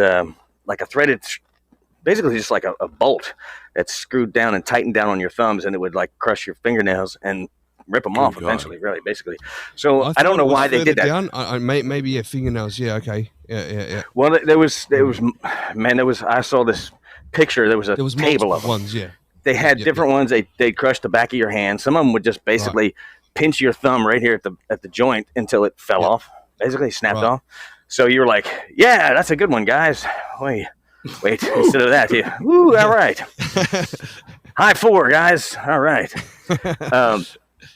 Well, no, they had them for different things. I saw one on the middle finger, and they had ones that would do all of your fingertips. All 10 fingers, yep. So could you imagine that? Like, what a nightmare. Did you ever cut your fingernail too short, then you wash your hand in hot water? You're like, fuck, it's like death every day. But you imagine that? Yeah. And then your job is cleaning up the shit in the castle. You're like, these damn fingers. I mean, it's just they're always infected. They're always Yeah, don't bite your fingernails, everybody. Oh, no. So what was the purpose of that? Why would they do that? If you stole or... I think I'm not sure, actually. I was under the assumption it was theft, but I think theft also was like punishable by death. It was like a capital punishment. So I don't know why they would do that one. Maybe they... I know they tried to extract information from you, too. They would put you in paint. I saw they even had it on the wrist. They would lock you up on the wrist. Yeah, that was more of a Russian-style thing, apparently. Yeah, you for sure. tell me what I need to know. You will talk to me. You will talk. You will break your fingers. Bring his thumb to me. So, how about this one, guys? If we're all done with the thumb thing, how about this? Have you guys heard of a blood eagle? No. I think I know what you're talking about. I mean, I haven't heard I know it in Evil Days. Now, you tell me what you're talking about, and then I'll tell you what the one I'm thinking of is. We're still talking about medieval days, or are we talking about... Yeah, we're talking menstruation days? It's not menstruation days. We're talking about medieval days. We're talking about teen dating, everybody. Have you had your blood eagle? Yeah. She's ripe. She's got the blood eagle. She's ready to breed. She's got the blood eagle. It's fresh. Time to pounce. So tastes like an old nickel, it does. She's ready. That's right. Tastes like an old nickel, it does. It tastes like a sixpence. It's a sixpence. Guys, just because I'm on the blob. Tastes like the last sip of mead from a pewter mug.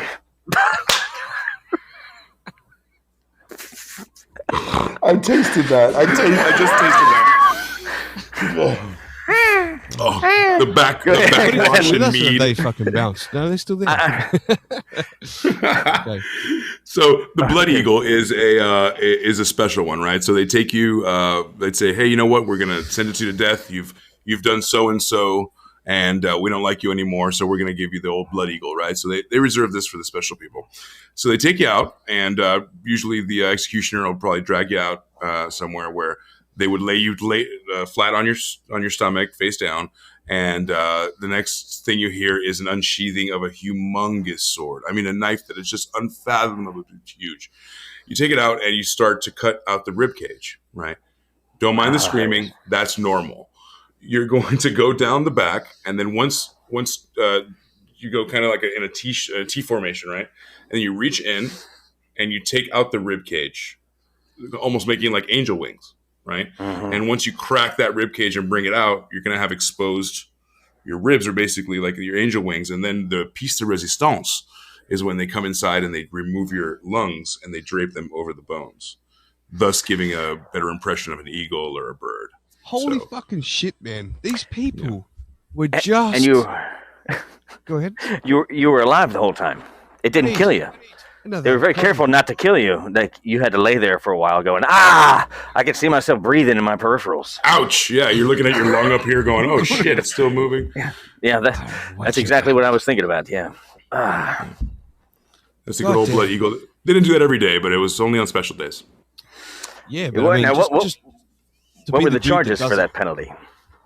Yeah, what kind of a sick fucking guy does that? He's like, hey, we need a new executioner for the... Oh, I'll do it. I love that.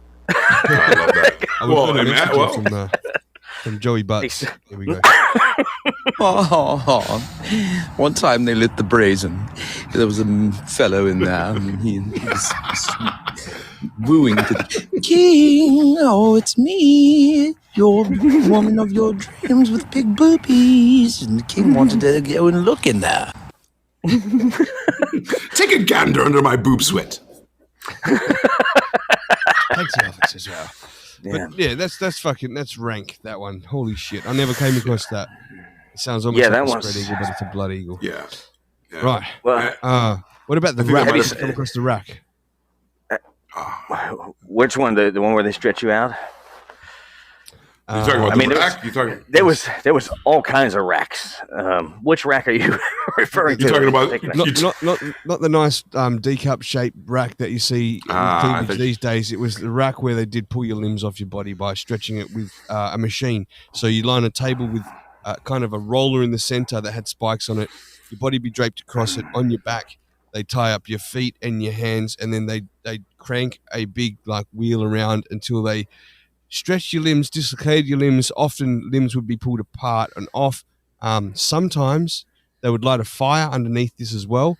And there's a story of a guy whose limbs were pulled and stretched off, and the blood from that dripped from his body put the fire underneath. That's how sadistic these folks were. Crazy. See, they should have lit the fire on top of them.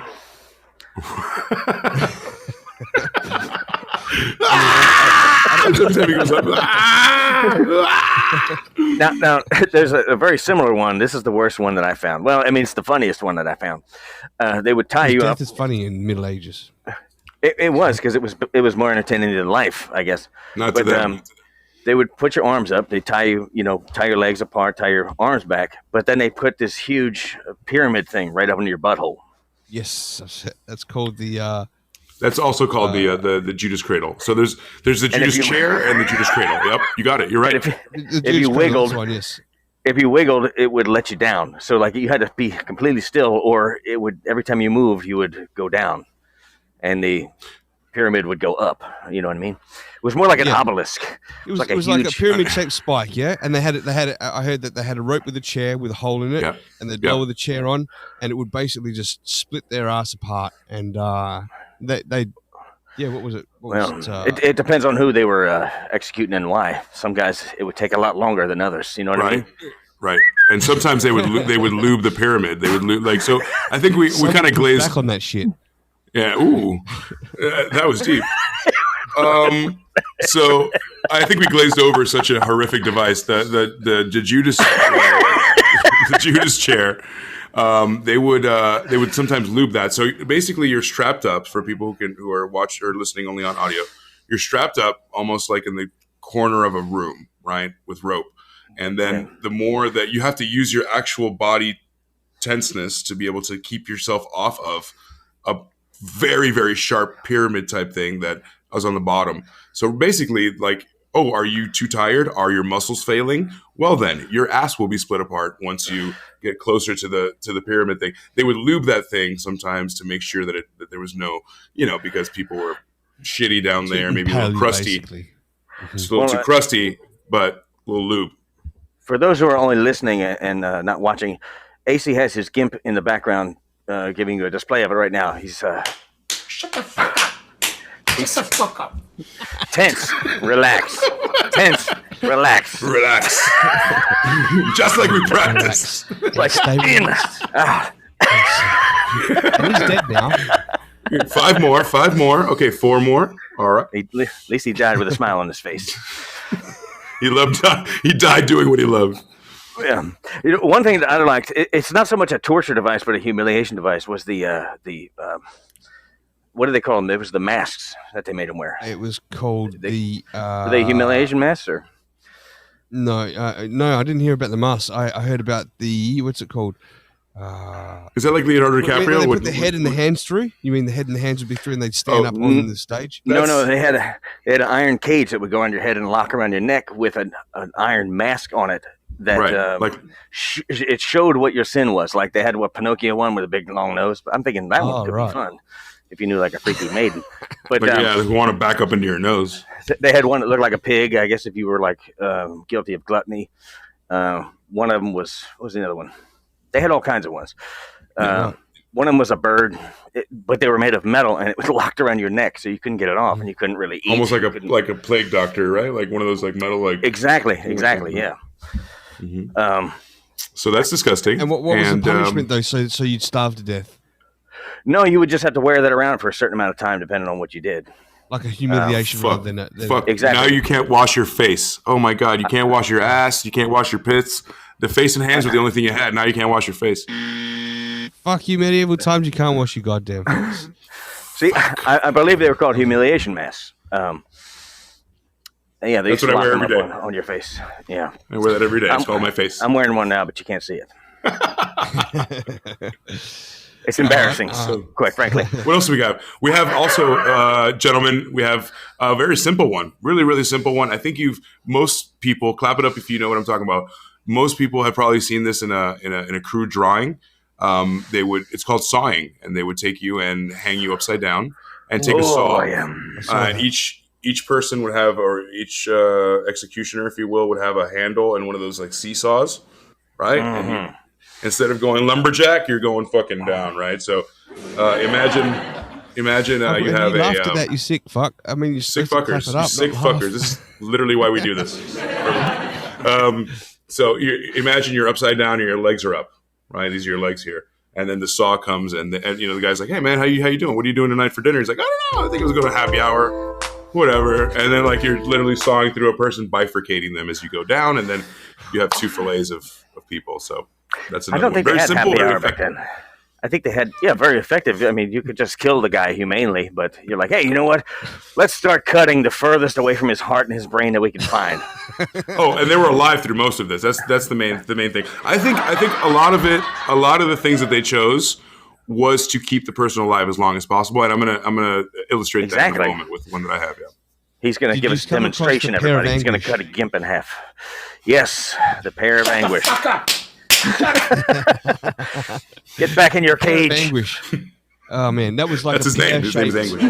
Tornado-looking metal, like zucchini-looking thing, I guess, right? But no, it looked like a pear. Insert it into the anus of a gay man or into the vagina of a prostitute, right up in her vag, and they'd twist it till it would come apart and just tear everything apart. Yeah. Now they had like a hollow point. Cause a lot of damage, and that's what they had. They would put it in your mouth too, and break your jaw if you got caught lying and shit like that. So they would put this metal pear in your mouth. A lot of times, it's funny. There's a lot of research on this pear of anguish thing. It's like they had different manufacturers and different metals that they make them out of. Some guys would put a little stylized leaf on the end of it. It's like, really? You got to go there with it? Like, oh wow! I wanted to personalize it. My brand. See the one this king is really. Yeah. At least I'm being killed by this really wealthy kingdom. We got the brass one with the leaf on it. This is designer. Nice. It's like, what is that? Brass? So they'd put it in your mouth and they'd turn a screw. Everything had to do with screws, man. Just twisting until you're disemboweling, pulling things apart. Now, let's think about that. I don't want to cut you off, Elvis, but I want to hold that thought for a sec, right? You imagine it's going to someone's mouth, right? And someone has lied or whatever. They've put that in there. They've twisted till the jaw is open to the point where it's split.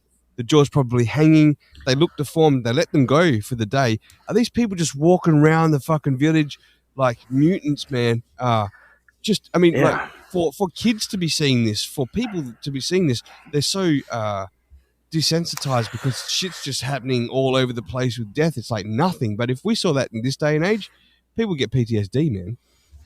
Or we would just mock and ridicule. Be like, hey, man, what's up? All right, Mouthy. Get out. Get over it. Get to work. Mumbles over here, you know. Get it together, Mumbles. What's the matter? Cat got your tongue? All right, get out of here, Popeye. Get out of here. Yeah, what are you, catching flies? Close that thing. Oh, sorry. What's wrong? You can't talk? Yeah, just oh, that's a shame. You have one of these on here that I was going to mention. I think you mentioned it, called the wheel, or the Catherine wheel. So I wanted to mention that it was also called the Catherine wheel. We talked about the Blood Eagle, the Judas Cradle. We talked about sawing, the Brazen Bull. Another really easy one, but again, when they're too easy, usually the lord or the lady would figure out a way to make it a little better, right? The little razzle dazzle, little sparkle, right? You add put a little signature pizzazz on it. Little Mrs. Dash on top, right? So this one, it's called the triple death, right?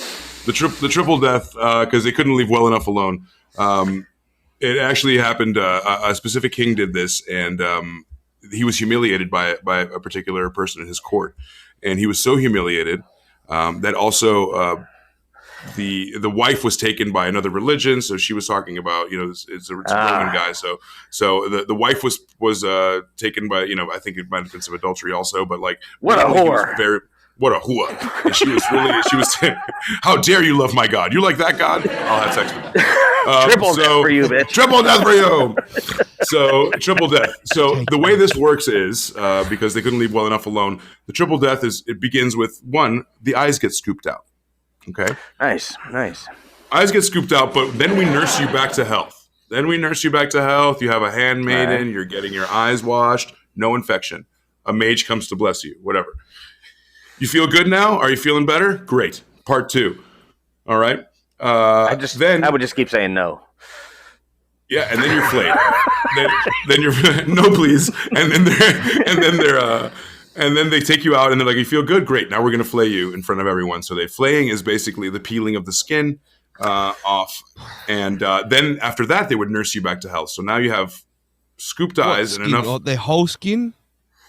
Yeah. Or just parts of their body? Parts of their body. Well, to be a flayed man, which is something that you see in Game of Thrones, is in fact House Bolton had that. It was their sigil, was the upside down flayed man.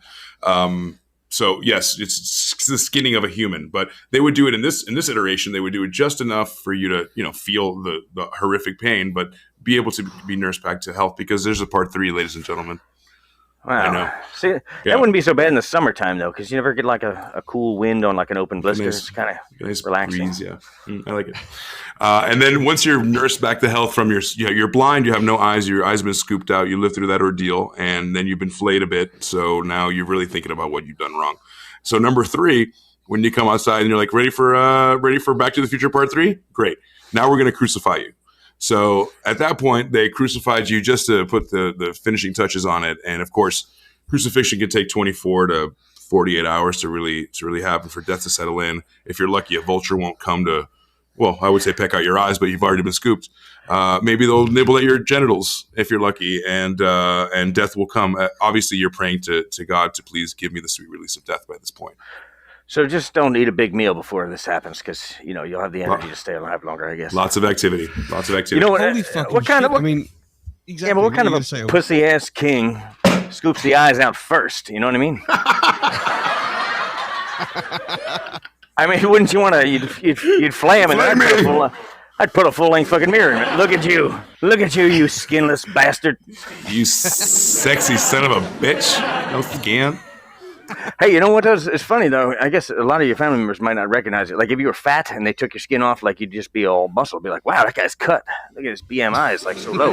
It's just an exposed bicep with, like, all the... He's got that swimmer's body. Look at him. We've got a message from Joey. Here we go. Right. Please, Lord, have them nibbleth at my genitals so that I may die faster.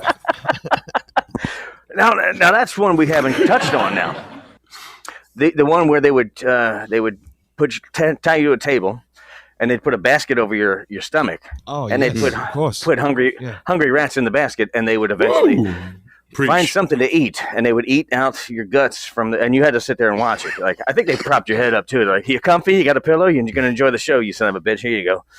The only pillow they ever had in their whole life was to watch themselves get eaten by rats. And that was made of they'd tie them down.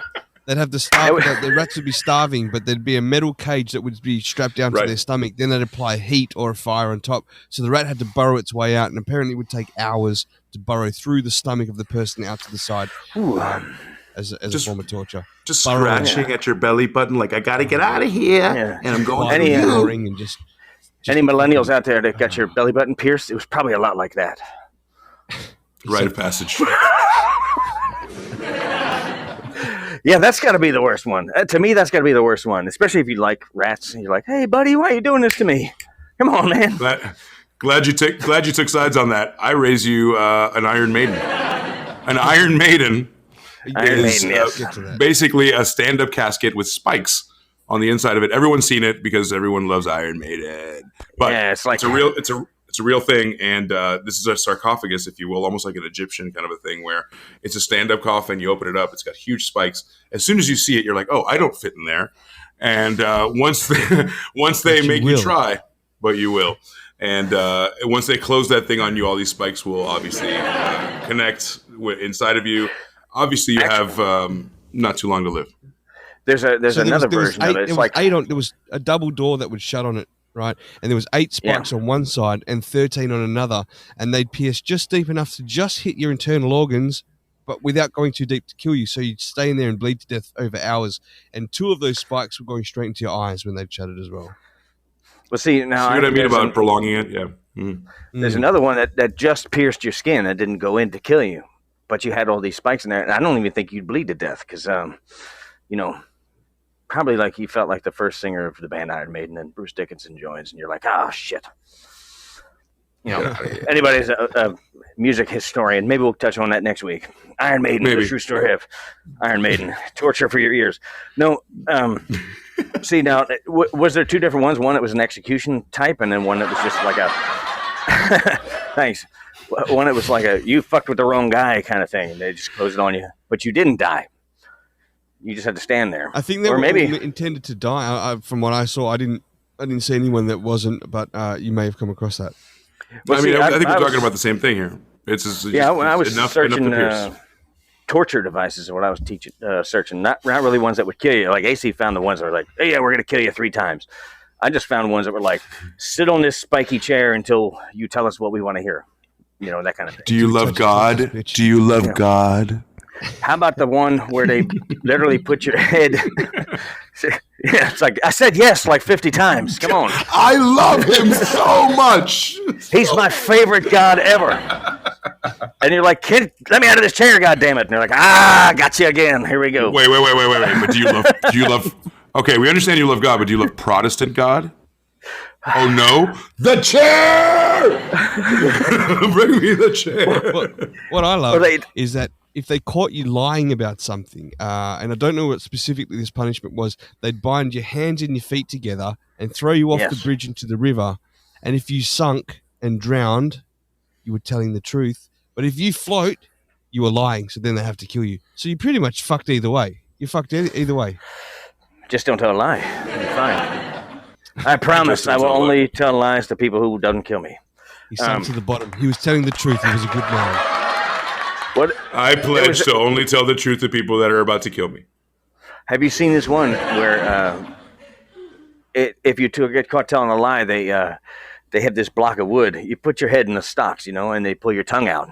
Well, they would just rip your tongue out. They had many devices to rip somebody's tongue out of their mouth. But this one was they pull it out and then they drive a nail into the wood, and you'd have to stand there with your tongue on the nail to the wood. And like a Christmas story. Like a Christmas story with the... Exactly, but instead of licking a pole, they would just drive a big iron spike through it. Yeah, that makes sense. That's pretty horrific. There's another one where they had a vice and it had a metal cup on it, and they'd put your head under there, and then they would just squeeze it down like slowly until I guess your head just smashed. But they had 2 of them. They had one on each hand and one on your head, and they would tighten it down, and it would just slowly compress your head until I guess it popped like a melon. He's right. We went right for Blood Eagles, and we didn't touch the very popular vice, just a head in a vice kind of a thing. That's used by the mob today. Well, they used to say that all the time. I'll put your head in a vice. You know what I mean? I'll put your fucking head in a vice, huh? Yeah. Any Angry Samoans fans? I'll put your head in a milk bottle. It's one of my favorite lyrics of all time. One. Yeah. But did you come across the sort of sexuality part of it? We haven't gone into impaling either. They would just sit you on a spike, and then gravity would just let you slide down. They'd rock back and forth. Yep. Mm-hmm. An oiled spike on there, and every time you moved from discomfort, it would eventually come out of your chest like that. Boom. That's why I don't date midget girls. You'll love God now. If you didn't before, you love him now, boy.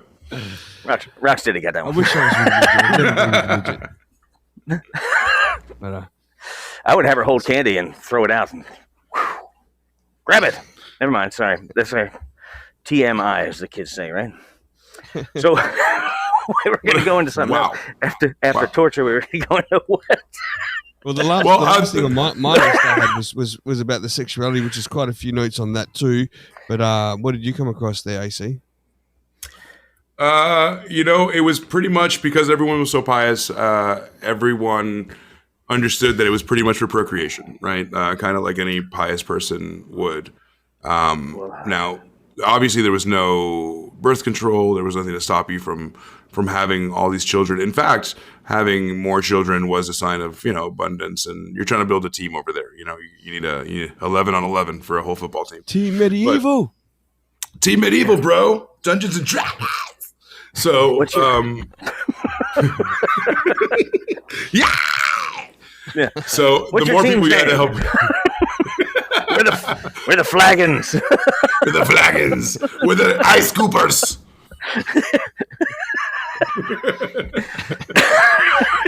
So, I mean, look.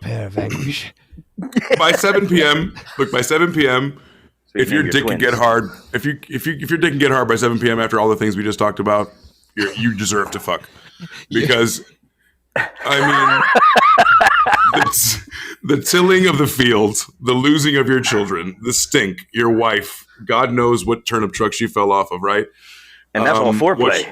Yeah.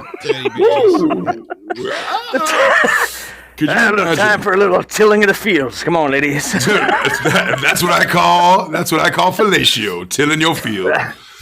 The original prayer of anguish was the first twins born in the kingdom. We didn't talk about something that goes hand in hand with sexuality here is obviously in the inbreeding that the kings and the monarchs would go through. Sometimes your sister's hot. Any of that. Muddy up you don't want to muddy up the bloodlines, right? So you'd marry a cousin. I came across it many times. It was on point. I did some research myself, and I had to reach out to Russia. 23andMe. Sister. I was like, let me get on 23andMe here, see what I got. I got to do some research on a cousin. Send her to 4 dick pics, and now we're here. So you have 4 dicks. Never mind. Wouldn't you like to know? So it was yours, and who else's?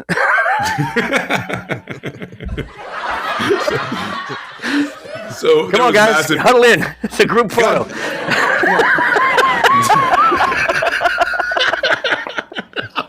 Everyone's just. I'm second from the left, everybody.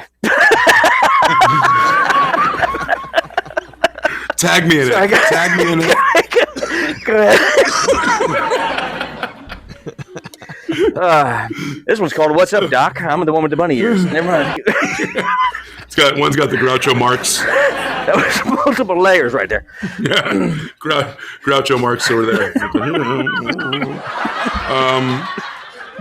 I mean, the inbreeding was just unbelievable. You would find a cousin, anyone to keep the bloodlines clean, and then obviously we all know what happens to chromosomes when you have sex with immediate family members. Any imperfections, any weird shit that might be passed down is there's no longer another person to be able to cleanse those genes and bring in new genes that are not affected. So once those genes compound one on top of another, you got the guy from the Goonies basically as your brother, and it's, hey, you guys, and imagine King. Thank you, and like the Henry one of the kings, was it Henry VIII? I believe. No. I'm sorry, I'm getting confused. Henry III. He had scoliosis. He had his face was deformed. He basically didn't go outside because he was just so. Well, you get that Habsburg chin, right? Right. Yeah, you get the Habsburg chin. He didn't go outside because he was so ugly, or because he didn't have the energy to because he was so inbred. Both. He was so frail. He was so frail, and but also it was a sign of weakness for your king to obviously, as a nation. Imagine just for a moment, what leaders go through to look strong, right? So when a whole, not only the king of a nation, but also at that point Scotland, Ireland, all these other provinces that he was so far away from. Imagine showing weakness, or a raven coming to Scotland and saying, "Our king is a frail, inbred piece of shit." They'll be like, "Oh, I guess we're taking over Scotland," or whatever, and everybody takes up arms and then imagine those farmers not giving their taxes and tithings, and everything would just slide if they knew that the leader wasn't as strong as Yeah, we thought. they should have outsourced their inbreeding. It's much better. I heard the Chinese are taking some. Yeah, you go on Alibaba.com. You don't know what you're going to get. We have a message from Joey Butts. I ordered not my cousin. Damn it. One of my fellow childhood friends that I grew up with, name was Bilbo, was born without a tongue. And, he would always, we'd be for school, and everybody say, is so-and-so here, yay or nay. And every time we'd come to him, wrong. It was just such a crowd. I can't believe it's not my cousin. That's all I got thinking about. That's a new dating website. I can't believe you're not my cousin. Oh my God. This is episode 1, ladies and gentlemen. This is only going to get better. We got no choice, man. When you start at the bottom like that, you got to move up. No, I've had a lot of fun, man. This is funny. Who knew like that? The shit in the castle. Like the shit in the castle. It just piles up. You know what? I think we should successfully discuss feces, torture, sex, whatever. It doesn't matter. We're all good. I mean, if anybody, we are kind of winding down here, but I mean, if anybody in the crowd has anything that they want to share, or if you have a question that we can quickly make up the answer to, if we don't know it, we'd be glad to do that. But yeah, I mean, I think the consensus is that this has been one of the worst times in history to live. I mean, let's give it a bright shining kind of light at the end of the tunnel, where we did come out of this, and after this came the Renaissance, right? Where the higher medieval times, the high Dark Ages, people saw a lot more education, people saw a lot more art, people saw a lot more writing, and a little bit more freedom. Of course, people still lived under the guise of evil, crazy monarchs forever all over the world, and that continues to be today, but at a lesser clip. And at one point, out of this was birthed so much heartache and so much pain and so much death and blood and all that was birthed. I mean, some of the most beautiful pieces of art we've ever seen, and some of the most beautiful architecture pieces we've ever seen if you look around the world. So some of the most beautiful things came out of the darkest things, which is the Dark Ages, right? Yeah, it's funny that they called it the high Dark Ages, even though they figured out that rotten bread thing. Right. Everybody's tripping balls, baby, off that rat. Y'all got any more of that bread? how you brought it out to a positive at the end when all the sort of positivity did come out in what they created after the medieval days. But I just want to bring it back a step because we did miss some of this fucking putrid shit. So I'm gonna bring it back to the negative shit again. I didn't mean to. No. I'm trying to purposely spin off the positive back to how shitty this never fucking was, right? But who wants to hear more horrific shit? Clap it up, everybody. The church used to oversee the sex laws. Yeah. And so the church got to choose who you would bang, when, and how you would bang them as well. So you couldn't just go having sex with people. You couldn't go having sex with people just like getting that bitch doggy, turn her around, pulling that hair back. It had to all be in missionary position, and you had to be married. Can you say that slower again? Yeah. Can you say it with some sexy music behind it? That was hot. So basically, when it came to the sex days, you couldn't just turn your woman around and have doggy. You had to actually have a missionary with her, and only on certain days as well. Let's stop that music. So certain days you couldn't have sex on Fridays or Thursdays. What? Yep, because that was in preparation for communion. You couldn't have sex during Lent or before Christmas, which was around 35 days or so, or around the Pentecost. And you couldn't have sex on Sundays because that was the Lord's Day. Now, so like Wednesday and Monday. So you can fuck on Tuesday. So there wasn't many days to bang, right? But not just on top of that. You couldn't have oral sex, no masturbation, and no gay sex or no fucking animals as well. Right? So, and then they wonder why prostitutes and brothals developed. If you can't do those things. This is the funny thing. This is what I'm trying some to of the get portraits to, of the women back then. I think everybody was fucking animals. Just saying. So it was a sin to be a prostitute. It was a sin to have sex with your wife too much as well. That was deemed as a defect, and they had to drain your blood to purify it. Right. Now you weren't allowed to masturbate. But if you did get caught doing some of these things, you'd have to fast for 10 years to 15 years of fasting. So I think you pretty much died for that. But for masturbation, you'd have to fast for 20 days. And leeches, right? Reoffending, there was more penalties to that.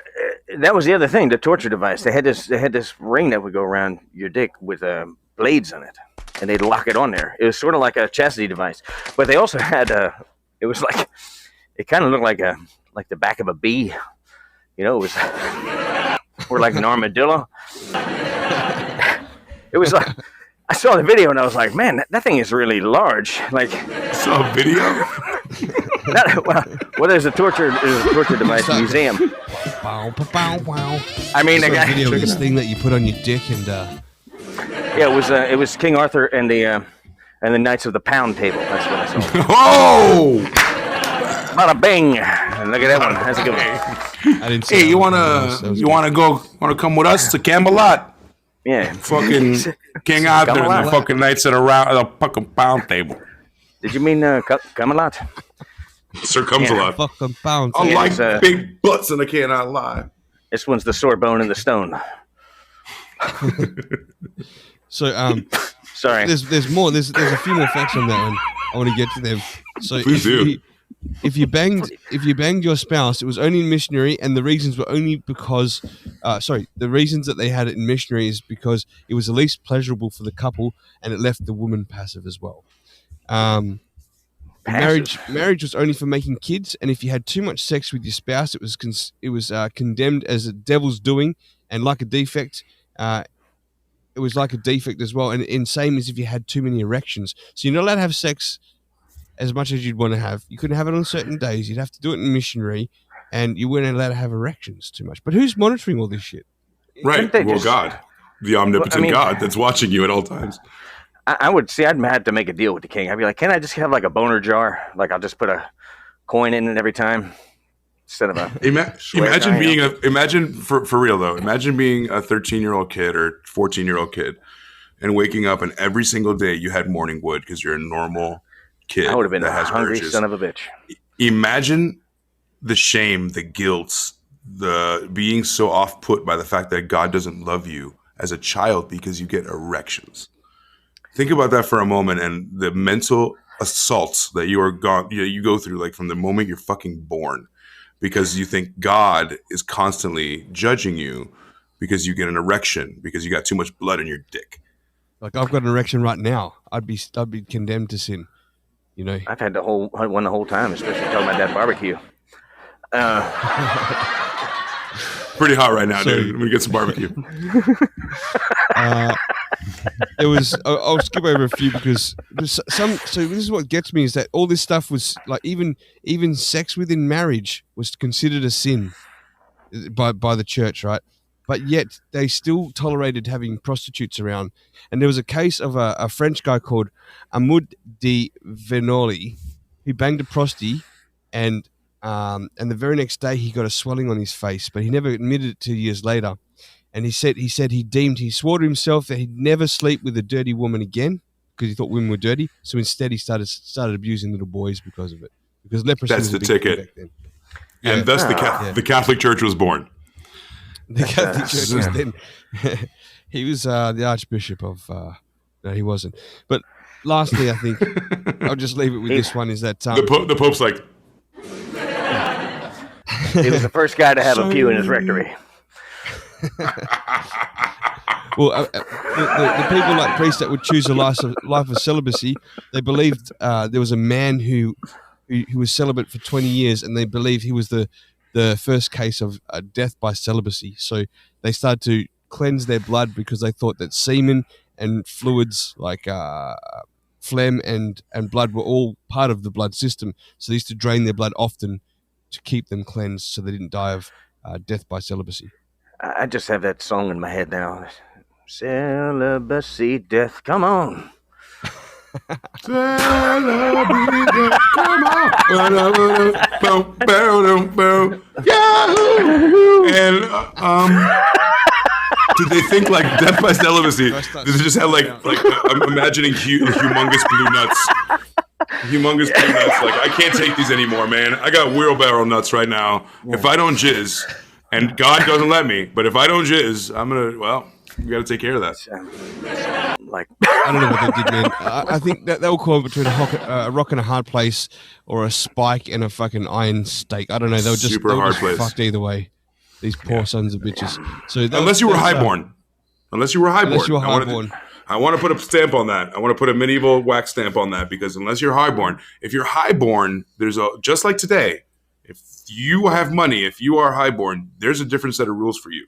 You can fuck not missionary. You can have 10 girls in your bed. You can eat fucking a leg of lamb while you're fucking doggy style pulling her hair while a guy's pulling your hair. Like, anything you want is possible at that point. Oh, I know. Right? That's why I call myself the king. We didn't talk about knights, guys. We got 2 more messages here from Joey Butts. We got 2 on the trot. Here we go. You got it. All right. There's, you know what? That was my cousin, the guy talking earlier. He thinks he's been from medieval times. Anyway, when did the Black Plague happen? So, like, later? That was that after, or was that during the medieval period? Because didn't it take out like 3/4 of Europe? Which is insanity to think about coming back from that. How they came back from that. I actually have a statistic on that. So it's a great question. The Black Plague, and I somehow skipped over that in my notes. The Black Plague wiped out about 60% of people, is what I've researched, and from that 60% with the population, took about 200 years to come back to what that population was that got wiped out. So do you have anything different there, AC? No, I was going to add, you said it perfectly. What I was going to add was that it took about 200 years for everything to come back to normal after that kind of massive population pandemic. Well, you know, if they lifted that ban, and then you had to fuck your sister, and things got weird. If they lifted the ban on fun sex positions, it would have happened a lot faster. No doubt. If you would have let me have a Portuguese breakfast like I want, I would have gotten my sister aunt pregnant sooner. Everybody, don't go to Urban Dictionary. Look that up. AC's a sick man. Do not look at a Portuguese. Could have at least breakfast. given each other the golden shower instead of no showers. We Don't got do one that, message guys. from Joey. Here we go. Shouldn't go out there right now. The Elderman will see your staff. The Elderman? Yes, thy brother has risen. Okay, we have to knock this down. Come on. The Elderman shall see your staff. The wizardry. Oh man! Well, I think that's kind of what I've got like, for this show. Yeah, we packed like 1,000 years into 2 hours. That's pretty good. I think we got everything covered, man. We really Pooping, did. screwing, eating, all that stuff, man. It's good stuff. It was. We That was got a lot enjoyable for our inaugural episode on this. How do you guys think we went? Honestly, you could probably do like another 6 hours of this because the topic is so huge, and then it branched off into 5 different medieval times later on. Before it actually got better, like I prefaced before it actually got better, there was almost like a England, and then the Vikings happened when the Vikings came into England to pillage and raid all those folks. So there was a whole new set of diseases and things that they had brought over from Nordland. And so it was a whole new set of challenges as it went on. But again, it got better afterwards. It took 1,000 years, a millennia of shit, piss, bile, and puke. But we did somehow. The human race got through it. There weren't so many violent people that they as violent as they were, they didn't wipe up everybody. And there was a light at the end of the tunnel. So we're all descendants of people who came through that shit. So keep that in mind, and just know that we have it easy compared to them. And also, we're all brothers and sisters. Like when you think about something, that's something I thought about constantly. I was like, we're all brothers. We fight so much today. There's so much fighting and infighting, and people who just are not receptive to hearing about it. Things like that. When you put yourself in that position, you realize that today we all came out of that, and we're all brothers and sisters, and we all should have a good discourse about stuff instead of going right to the sawing of the. Don't just saw your fucking family in half. Don't just jump to that. There was a good analogy there. So love everybody, and give your mom a hug, and do whatever you can because. Yeah. We could have had the fucking plague. We could have had the rats in our stomach. We could have had, that thing that breaks your pussy apart with the ball. Nobody wants that. Yeah. Just I like breaking pussies apart. Maybe that's next week's show. Who knows? No, that's a different app altogether. Or pair, as they say.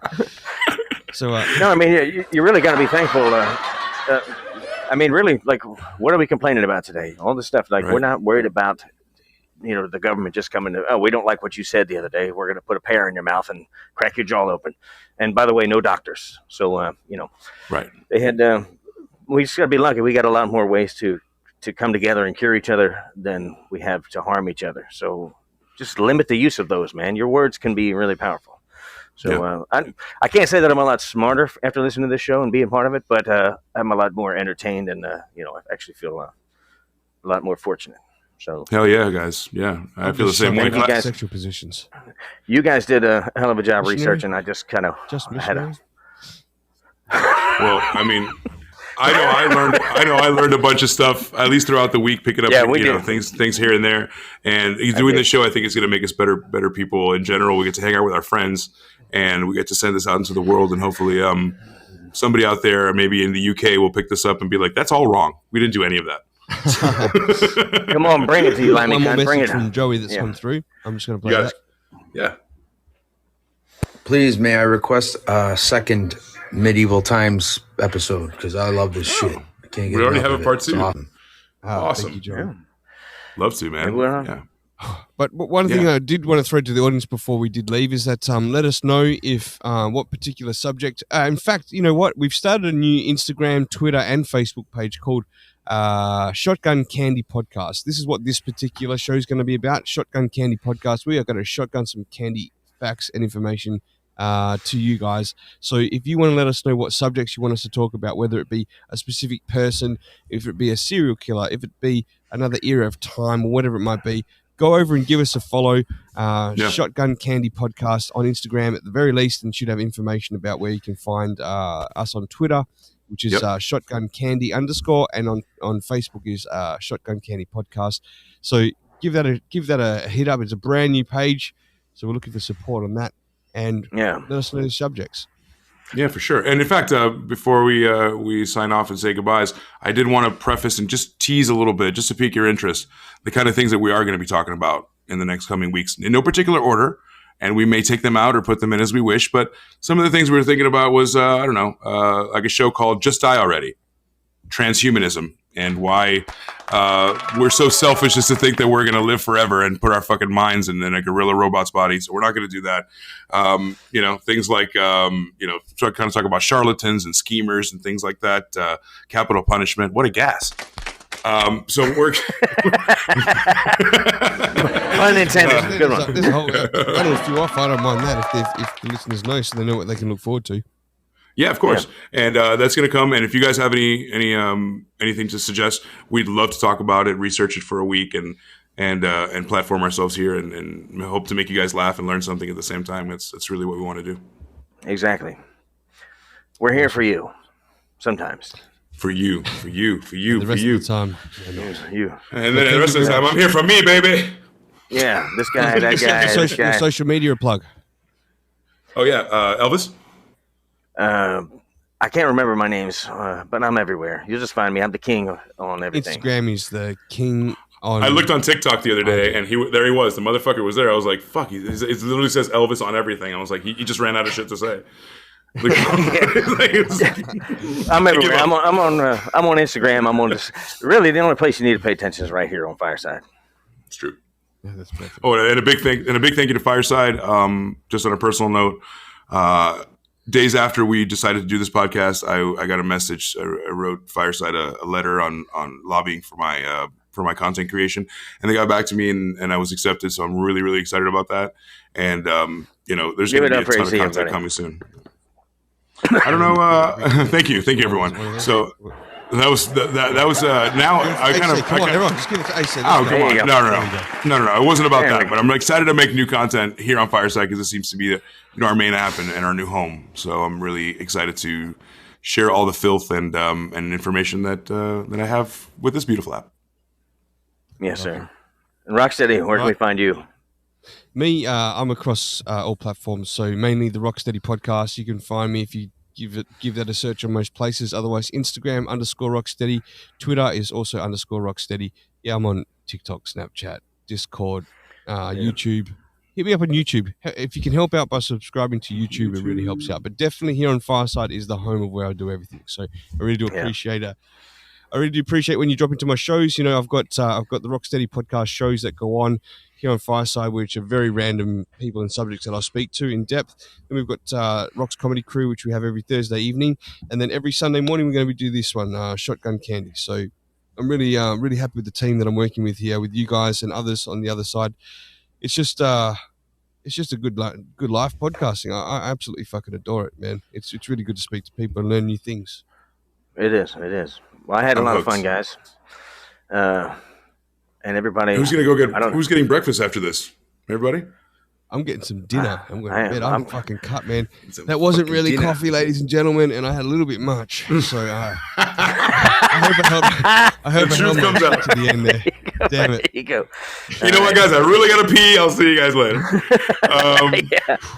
No, but really, thank you, everyone, for joining us. Thank you, everybody, for joining us. Give yourselves a hand. Give yourselves a hand in the crowd there. You guys are great. Wrap it up. It's all for you guys. Thank you. The only reason we do it is because of you guys. Yep. Appreciate that. And sexual favors. But we'll see you next week and next Sunday morning on the Shotgun Candy Podcast. See you guys later. And we'll post the subject as soon as possible in the next couple of days. We'll make that decision and we'll start advertising it. So thanks, guys. All the best. Cheers. Peace. Bye-bye. Thanks for spending it with us, guys.